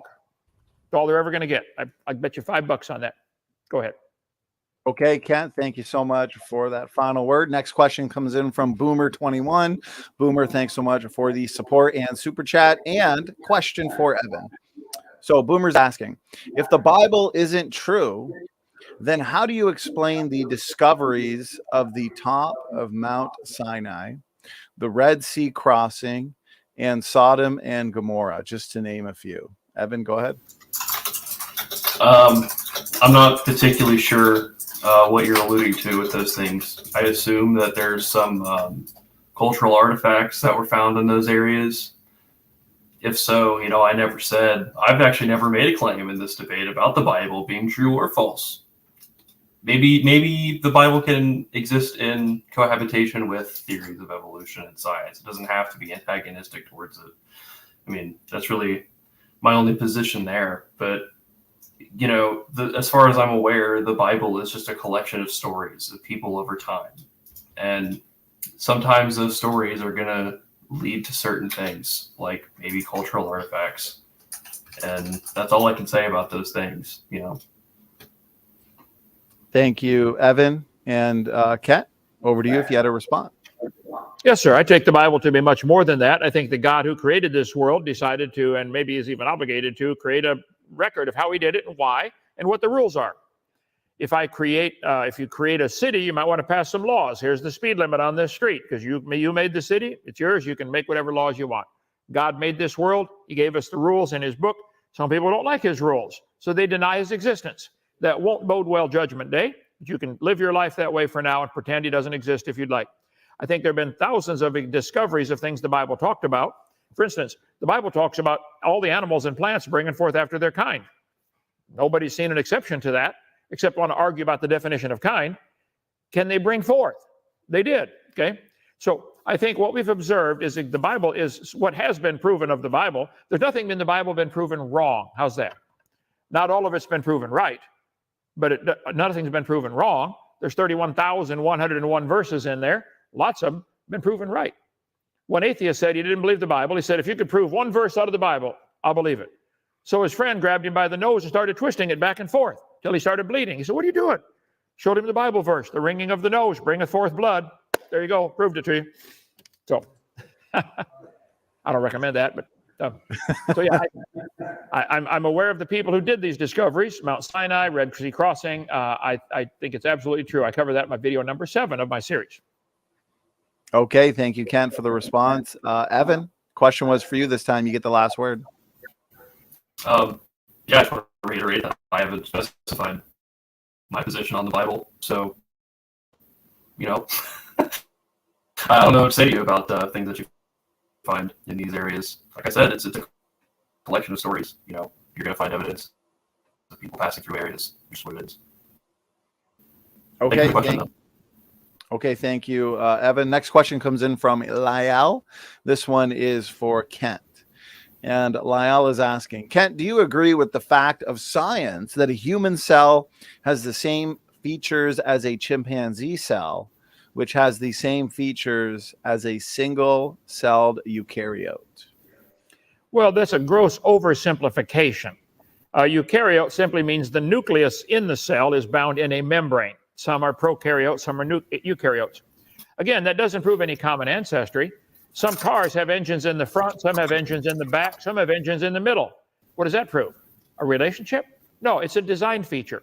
I think the guy who designed the chimpanzee also designed the human, and we have some similarities because they have the same designer. That's all. All the books in my library, and I have thousands of them here, all of them use the same 26 letters of the alphabet.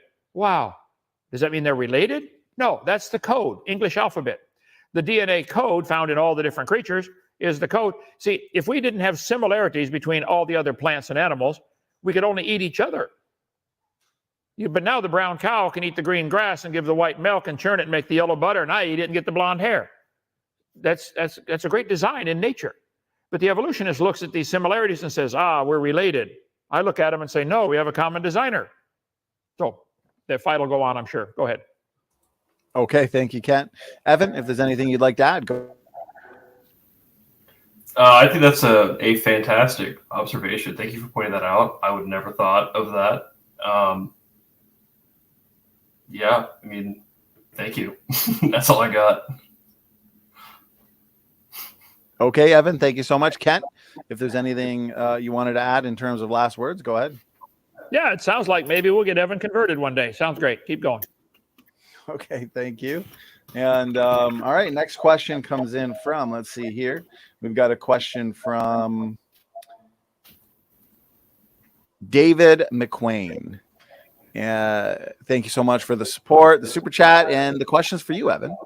So David is asking for Evan, seeing as how the evolutionary theory heavily relies on beneficial mutations being the driving factor, can you name a beneficial mutation that we have observed, studied, tested, or demonstrated? Go ahead, Evan.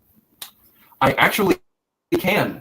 So I'm going to go ahead and put this in the private chat. Donnie, if you wouldn't mind putting that into the live chat so people can... Oh, hold on. 1 second here to get this link. Okay, there we go. So in this link, there's a study which talks about how since 1954, Kyoto University has been managing a population of fruit flies living in total darkness. They've been breeding those flies for over 1,500 generations, and they found 84 genes that make no significant visual differences. There are differences in the lengths of the hairs on their body, which makes it easier for them to detect their environment. So that is a beneficial mutation that we have observed, studied, tested, and demonstrated. Okay, thank you, Evan. Your response there was kind of staticky, so I would say some of it came through and some of it might have been lost in the static, but that's fine, Evan. It seems like throughout the debate, it eventually improves. It's kind of an intermittent thing. So, Kent, if there's anything you'd like to add, though, go ahead. Well, what they observed with the fruit flies, and I thought I had slides for that. My hyperlink is broken. I covered that on video number 4. After extensive testing on fruit flies, They raise thousands of generations. Since you get a short generation time with flies, one group of scientists could watch, actually, certainly hundreds, maybe even thousands of generations. They did all kinds of things to those flies, nuked them, microwaved them, x-rayed them. They produced a lot of varieties of flies. They had flies with 4 wings. They can't fly. Flies with no wings. They can't fly either. They're not a fly. Now they're a crawl. They had flies with antennae where their eyes used to be. They never got an improvement on the fly. All they got was a bunch of mutated flies. I would have to differ and say, I'm sorry, nobody's ever seen what anybody would consider a beneficial mutation. It might be beneficial for the guy, might develop a fly with no wings and now he can't fly and bother your fruit crop. Well, it's not beneficial for the fly. So I would differ and say, I don't think anybody's ever seen one. If there were one, you'd have to have trillions of quadrillions of beneficial mutations to turn an amoeba to a whale or a human, okay? And nobody's ever proven one. But if you had one beneficial mutation, let's say there is one, who's it going to marry? You got to get 2 of the opposite sex in the same place at the same time. And then those 2 have to somehow mate and produce babies that can take over the whole population of the world. I think it's going to be swamped, more likely than to take over. So that's why I say evolution is a religion of death. This is really Adolf Hitler 101. Let's get the superior species and eliminate all the rest of them and speed up the process. If you had a beneficial mutation, the rest of them have to die, don't they?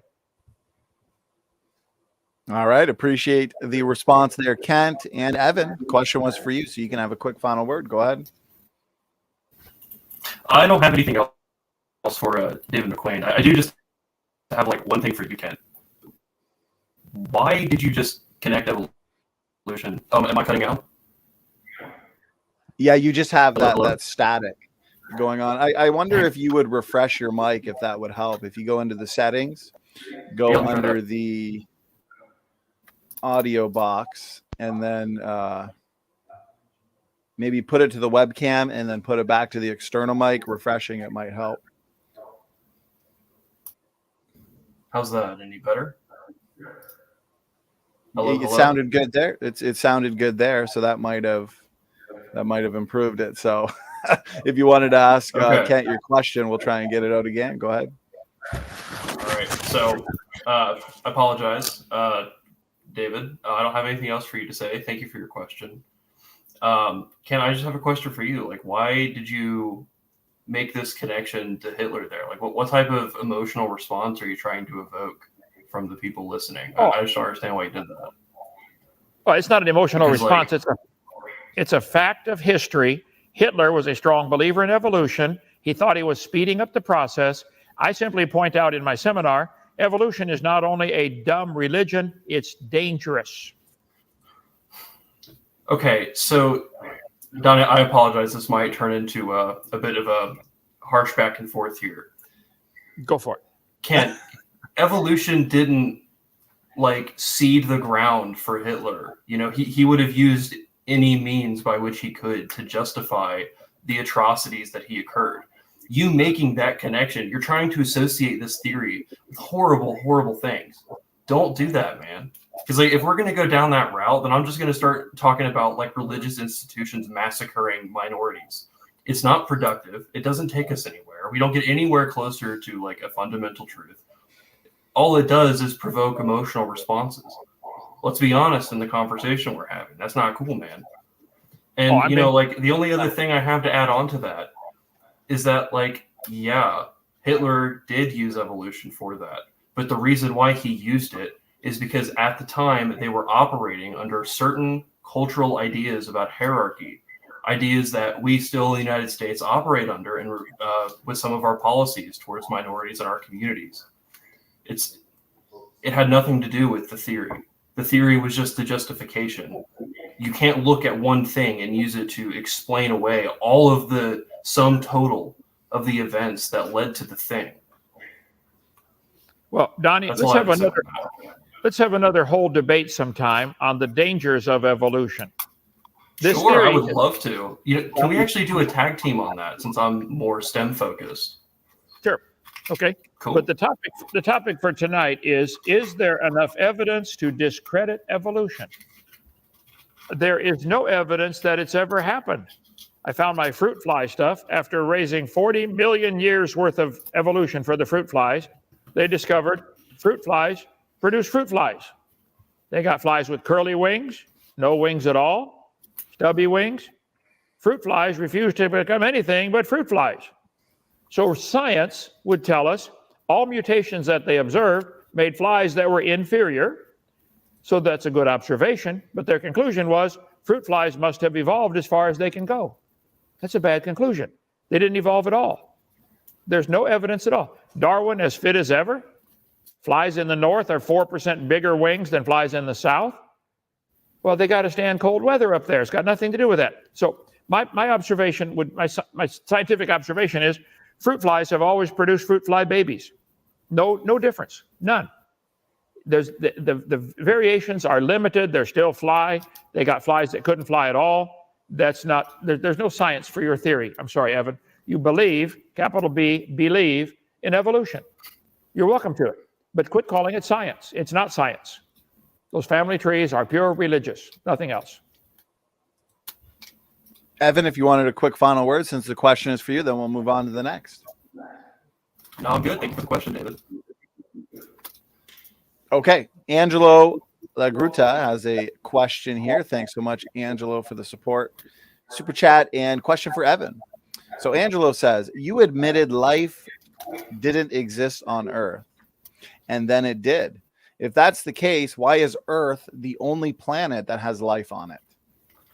You see, that is a fantastic question. But in it, you have a baked-in assumption, which is that there is no life on other planets. We haven't yet observed it. So your question with the claim in it, it doesn't really fit. Until we can observe that no planet has life on it, then, my hands are tied. If you find a planet that has life on it, then we're going to have to start asking really big questions about our position as a species, our position as a planet, where we are in space even. I mean, that is a fascinating observation that takes you down so many rabbit holes if you really go into it. So thank you for asking it, Angelo. Evan, thank you. The first 3/4 of the answer was a bit staticky, and then I think your mic got hit with a beneficial mutation, and it improved. So there's evidence for evolution right there. Ket, over to you if you had a response. Well, I agree. The evolutionists, I think, should readily admit they do have a serious problem going from non-life to life. The simplest life form we know of is more complex than the space shuttle. To think it happened by chance is idiotic. If you wish to believe that, that's fine, but don't call it science.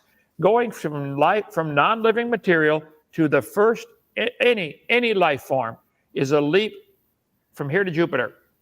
It doesn't happen. It's not science. So, and as far as we know, science is what we can observe and study and test. The only place life exists is here on this planet. No, there's no known life anywhere else. You can imagine all you want. You get your Star Trek imagination going, but that's not science. Science is what we can observe. We know life is here. We've never seen it anywhere else. It's almost like maybe it was designed for here. Almost. Go ahead. Thank you, Kent. Evan, question was for you. You can have a quick final word. Yeah, it is a really good question about, like if we go from this chemical pool that would have been quote unquote primordial Earth, for lack of a better phrasing and terminology, it is a question of how we got from that primordial soup into single cell, multi-system beings. But that's a question for biologists, and I think they have really good answers. If you're interested, feel free to come on our show sometime. Never Game Over. We stream Wednesdays and Fridays from 7 to 9 p.m. Eastern Standard Time. Ask your questions in the chat, and maybe we can direct you to some materials, be it interviews or books. Okay, thank you, Evan. Next question comes in from Taylor K. Appreciate the question. And Taylor just put out a video yesterday sometime that featured some clips from the evolution debates over the course of the last year. And so I appreciate that. And Taylor's got a question specifically, though, for Evan and Kent. Yes, that's the video right there. So definitely, people, go check it out.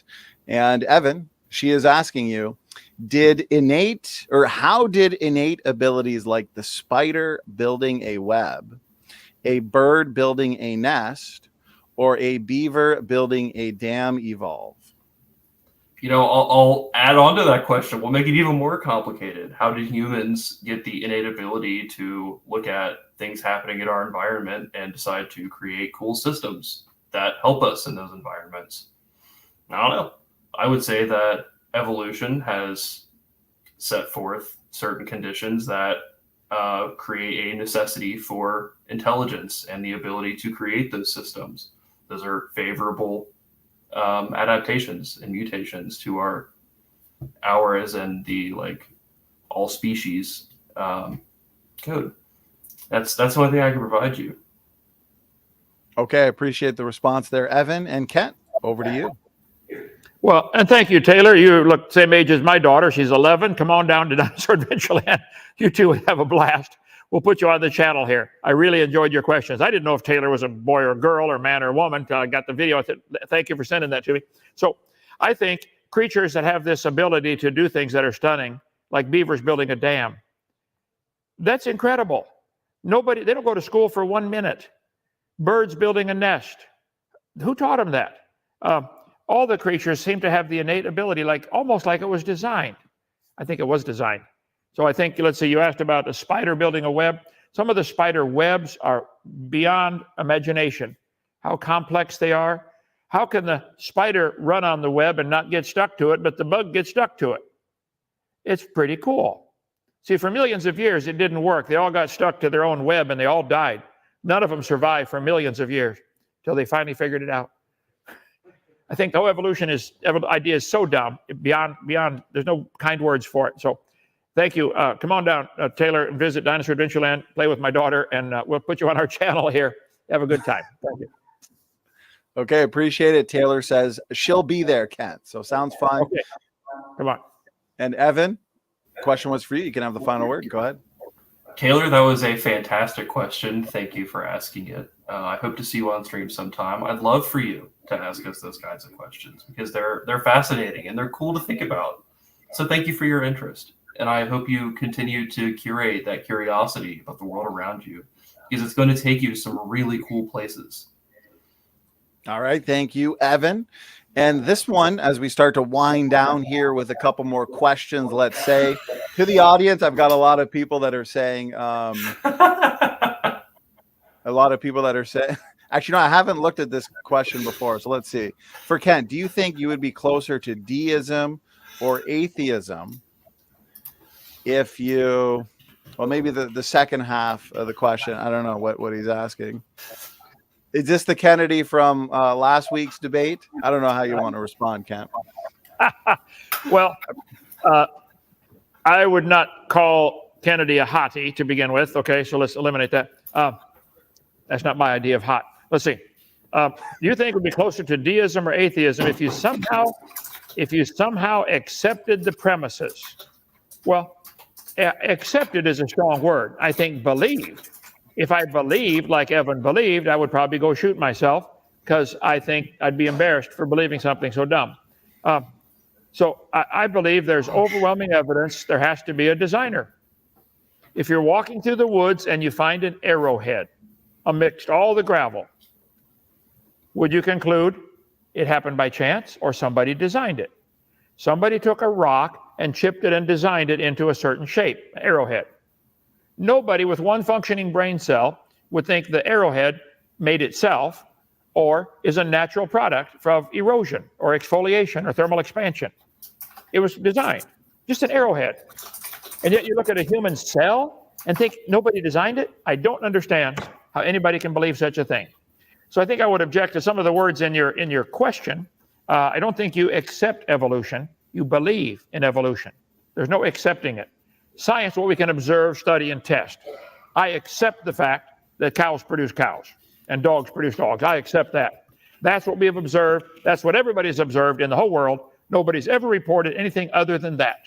So, you want me to believe cows and dogs are related? Nah, I don't want to believe that. That would be a belief, not a science. So as far as hottie, no thanks. Go ahead. Thank you, Kent. Evan, anything you wanted to add? Yeah, first off, Kent, ouch, that hurt. My goodness, no need to go that far. No need to call me dumb. Come on, man. No, I said second off. the belief is dumb. Oh, okay. Thank you for amending that.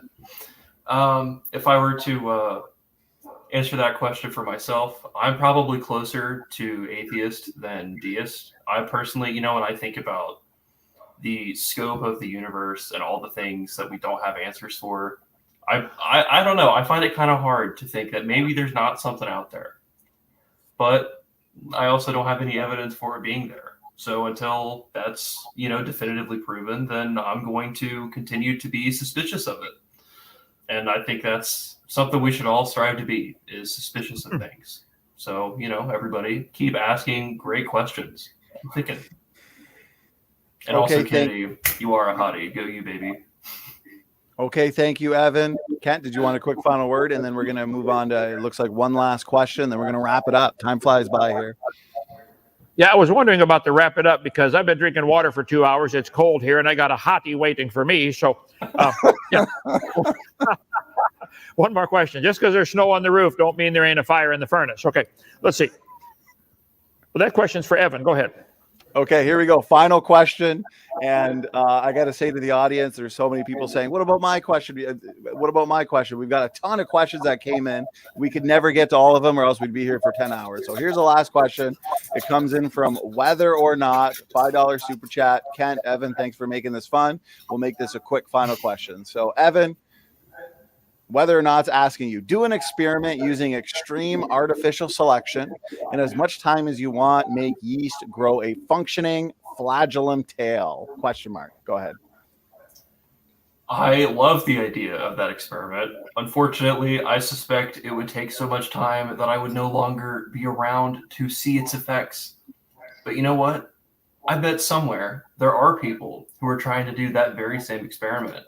Earlier, I provided a link to a study that was testing fruit flies and seeing what happens if you change their material conditions such that light isn't available. And that study has found that, there are changes. And over time, those changes are going to become more and more extreme until eventually it's no longer a fruit fly. It's some other type of insect. That's cool to think about. So thank you for your question. Okay, thank you, Evan. Kent, is there anything you wanted to add, or should we wrap? You wanted to go to the restroom, and I know how that feels, so it's up to you, brother. Yeah, what Evan just gave is a classic example of this is what he believes, and time is his God. If we had enough time, maybe it could happen. Okay, first of all, we don't have enough time. Secondly, it's not observed to happen. It's a religious belief.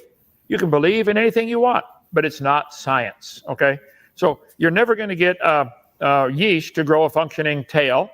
You can try if you like, but if a bunch of scientists could make it happen, that wouldn't prove it happened in nature. That would only prove it takes intelligence to make these changes. I bet intelligent people could put a V8 engine on a motorcycle if they worked at it. Might not be too smart, but somebody could do it. Okay, what does that prove? That doesn't prove it happens in the wild on its own. So I think I stand my ground. Evolution's a religion. The topic of the debate tonight, is there enough evidence to discredit evolution? I say, I won. Thank you for trying. Try again, Evan. Okay, thank you, Kent. This is the final question. It was for you, Evan. So if you want, you can have the final word. I think it's your sister in the chat. She said it was enjoyable watching her brother debate tonight. So go ahead, final word. Thank you, Jesse, so much. I'm so glad you were watching. I love you so much. The only thing I have to say, Kent, I noticed that the main difference between you and I is that I'm willing to accept that there's a certain amount of guesswork involved in the things that we do. And that's, I talked about it in my intro, that's how the scientific process works. We aren't sure. Over time, our ideas become more and more complex and they become harder and harder to disprove. So I'm curious, why are you so opposed to allowing for this option or this thing to possibly exist? I'm willing to admit that I don't know if a God exists. So why are you so positive that evolution is wrong? Why are you not willing to give these ideas the same level of respect that I'm giving yours? Okay, thank you, Evan. Oh, I'm sorry, Kent. Let me just unmute you. Okay, go ahead, bro. Evan, are you saying you're willing to give my position, the same level of respect? Do you think there could have been a designer that wrote a book and made everything 6,000 years ago? Would you give that idea some respect? I would give it respect so long as there was evidence to prove it. And if it did disprove the theory of evolution and the way we understand time, then I would have no option but to accept it, because that would then be the new scientific theory that we would then have to disprove. And until we got to that point where we disproved it, then that would be the working theory. And unfortunately, there was a point in time, sorry, not unfortunately, that was a misspeak. There was a point in time where creationism was the predominant worldview. As a matter of fact, most people in the United States, I apologize to anybody who's listening overseas, it is the predominant belief among the population. It doesn't necessarily, like, the amount of people who believe something doesn't make it more or less true. You know what I mean? So we have to ask questions that push our understanding. So we can't root our feet in the sand and just decide that we're not going to budge anymore. You're limiting your own potential there, and I think that's sad.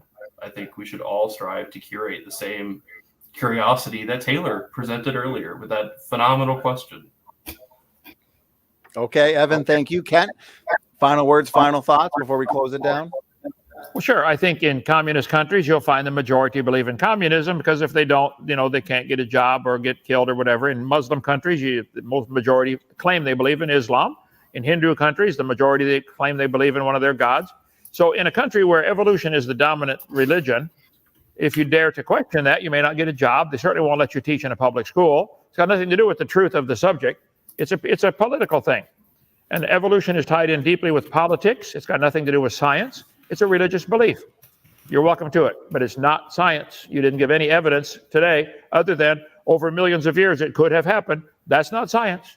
That's a belief. Thank you for demonstrating clearly evolution's a religion. That's all you did tonight. Thank you. Okay, thank you, Kent. Thank you, Evan. Appreciate both of your time for tonight. We look forward to probably a round two in the future. So we're going to let you both get out of here. Kent, Evan, again, thanks for a memorable debate. To the audience, thank you for tuning in. I'll be back in just about 10 seconds for some reminders and announcements. God bless all. And Evan and Kent, again, thanks so much.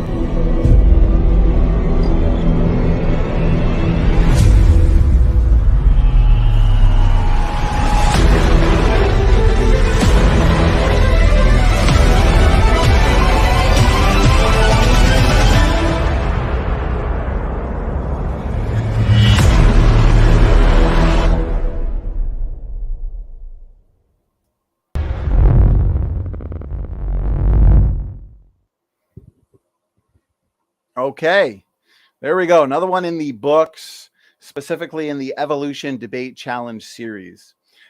This was the second last debate, actually, this year for the 2022 Evolution Debate Challenge series that will continue into 2023.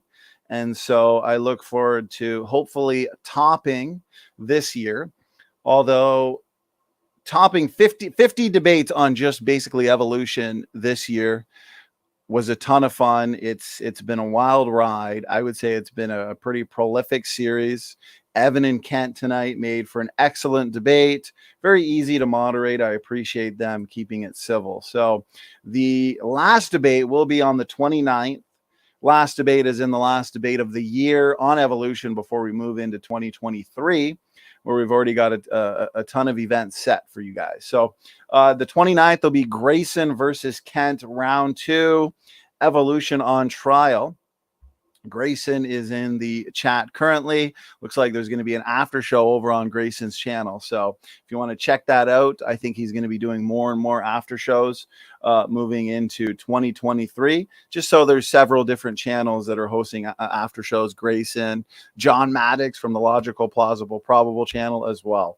And so that'll be Thursday. Let me say this before I forget. So with these debates, especially the evolution debates, when we get close to 300 people, every single debate, I get a ton of questions that come in. So for this one specifically, I've got 27 questions to be exact saved. So there's no way we can ever get through them all. Of course, I want to honor the super chats that come in that have questions attached to them.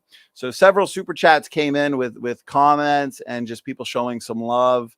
And so thank you so much for that. Not specific questions, but if they are super chats with questions, I want to honor those, of course. So typically I make sure that we get those in there. If I do miss one of those, I make sure that whoever sent the super chat gets first dibs, you could say, during our next debate. So I believe we on Standing For Truth host the most debates on evolution. So if you don't get your question answered, let's say during a specific debate, we'll make sure that you get your question answered, whether it's the same one or a different one for the next debate. And so apologies ahead of time if we can't get to all 27 questions.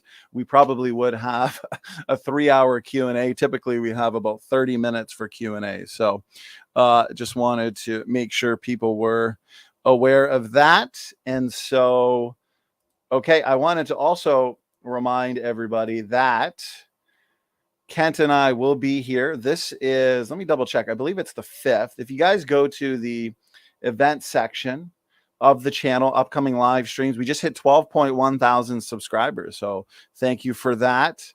2023, we look forward to hitting 15,000 and 20,000. So guys, Standing For Truth, we're just getting started. So share this content around, share it around to your friends and family. I'm a debate addict. I think critical thinking is incredibly important, which is why we host so many of these debates on different topics. And so if you've never done a debate, but you're interested in jumping into the debate octagon, shoot me an email. My main email now that I'm working towards using primarily in 2023 is Standing For Truth Ministries @gmail.com. So several emails have come in, people that want to debate evolution with Kent for 2023. So I'm working on setting those. Anybody else who wants to participate in any debate on any topic, just let me know what your biggest interests are, and I'll do my best to set you up with an interlocutor.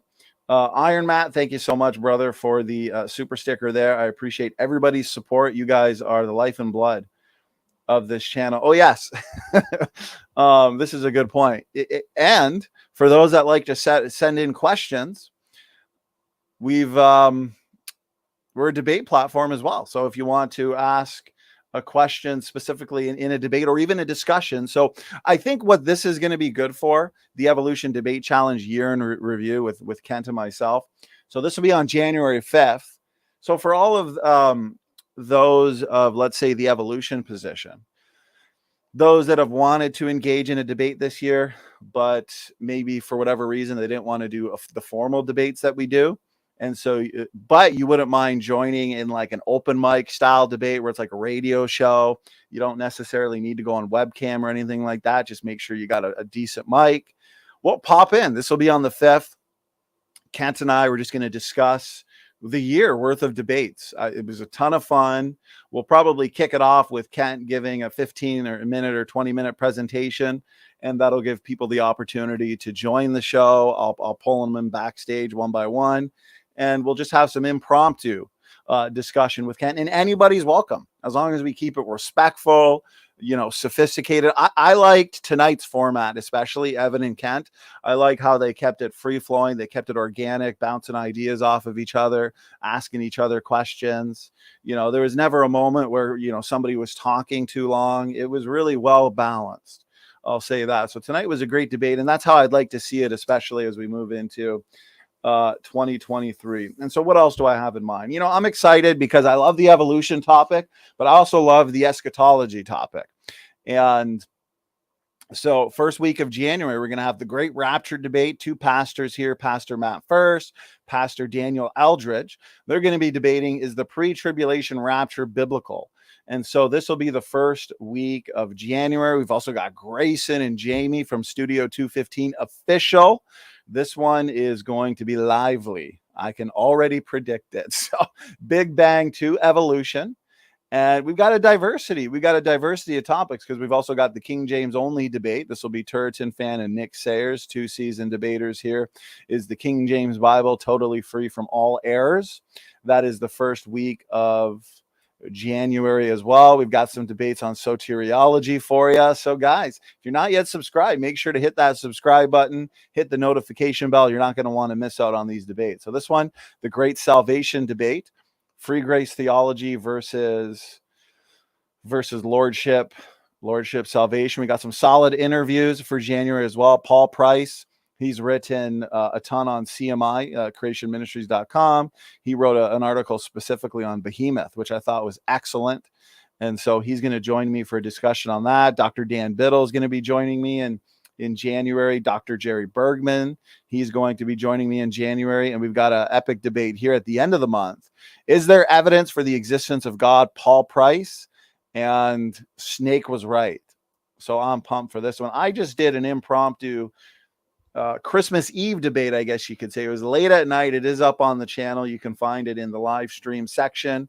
Myself and Jamie Russell, it was an informal debate, so more of a discussion, but we both had differing views. Anyways, we debated eschatology.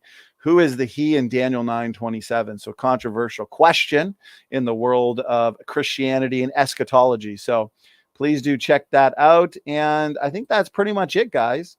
So again, we're going to be here. We're going to be back here on Thursday, Kent versus Grayson. Round 1 of Kent versus Grayson. It's gotten some great feedback. Grayson's always a ton of fun. He comes in swinging. So I know Grayson and Kent are going to have an epic debate. I've debated Grayson a couple times as well. And so that should be a fun one. That's in a couple days. For those who didn't get their question answered tonight, make sure you're here for Thursday. And I'll do my best to take your question and put it at the top of the list. And we'll make sure to get your questions in there. Okay, guys. So with that, that's it. Stand for Truth is out. Thank you so much for tuning in, guys. And we will see you soon. God bless all.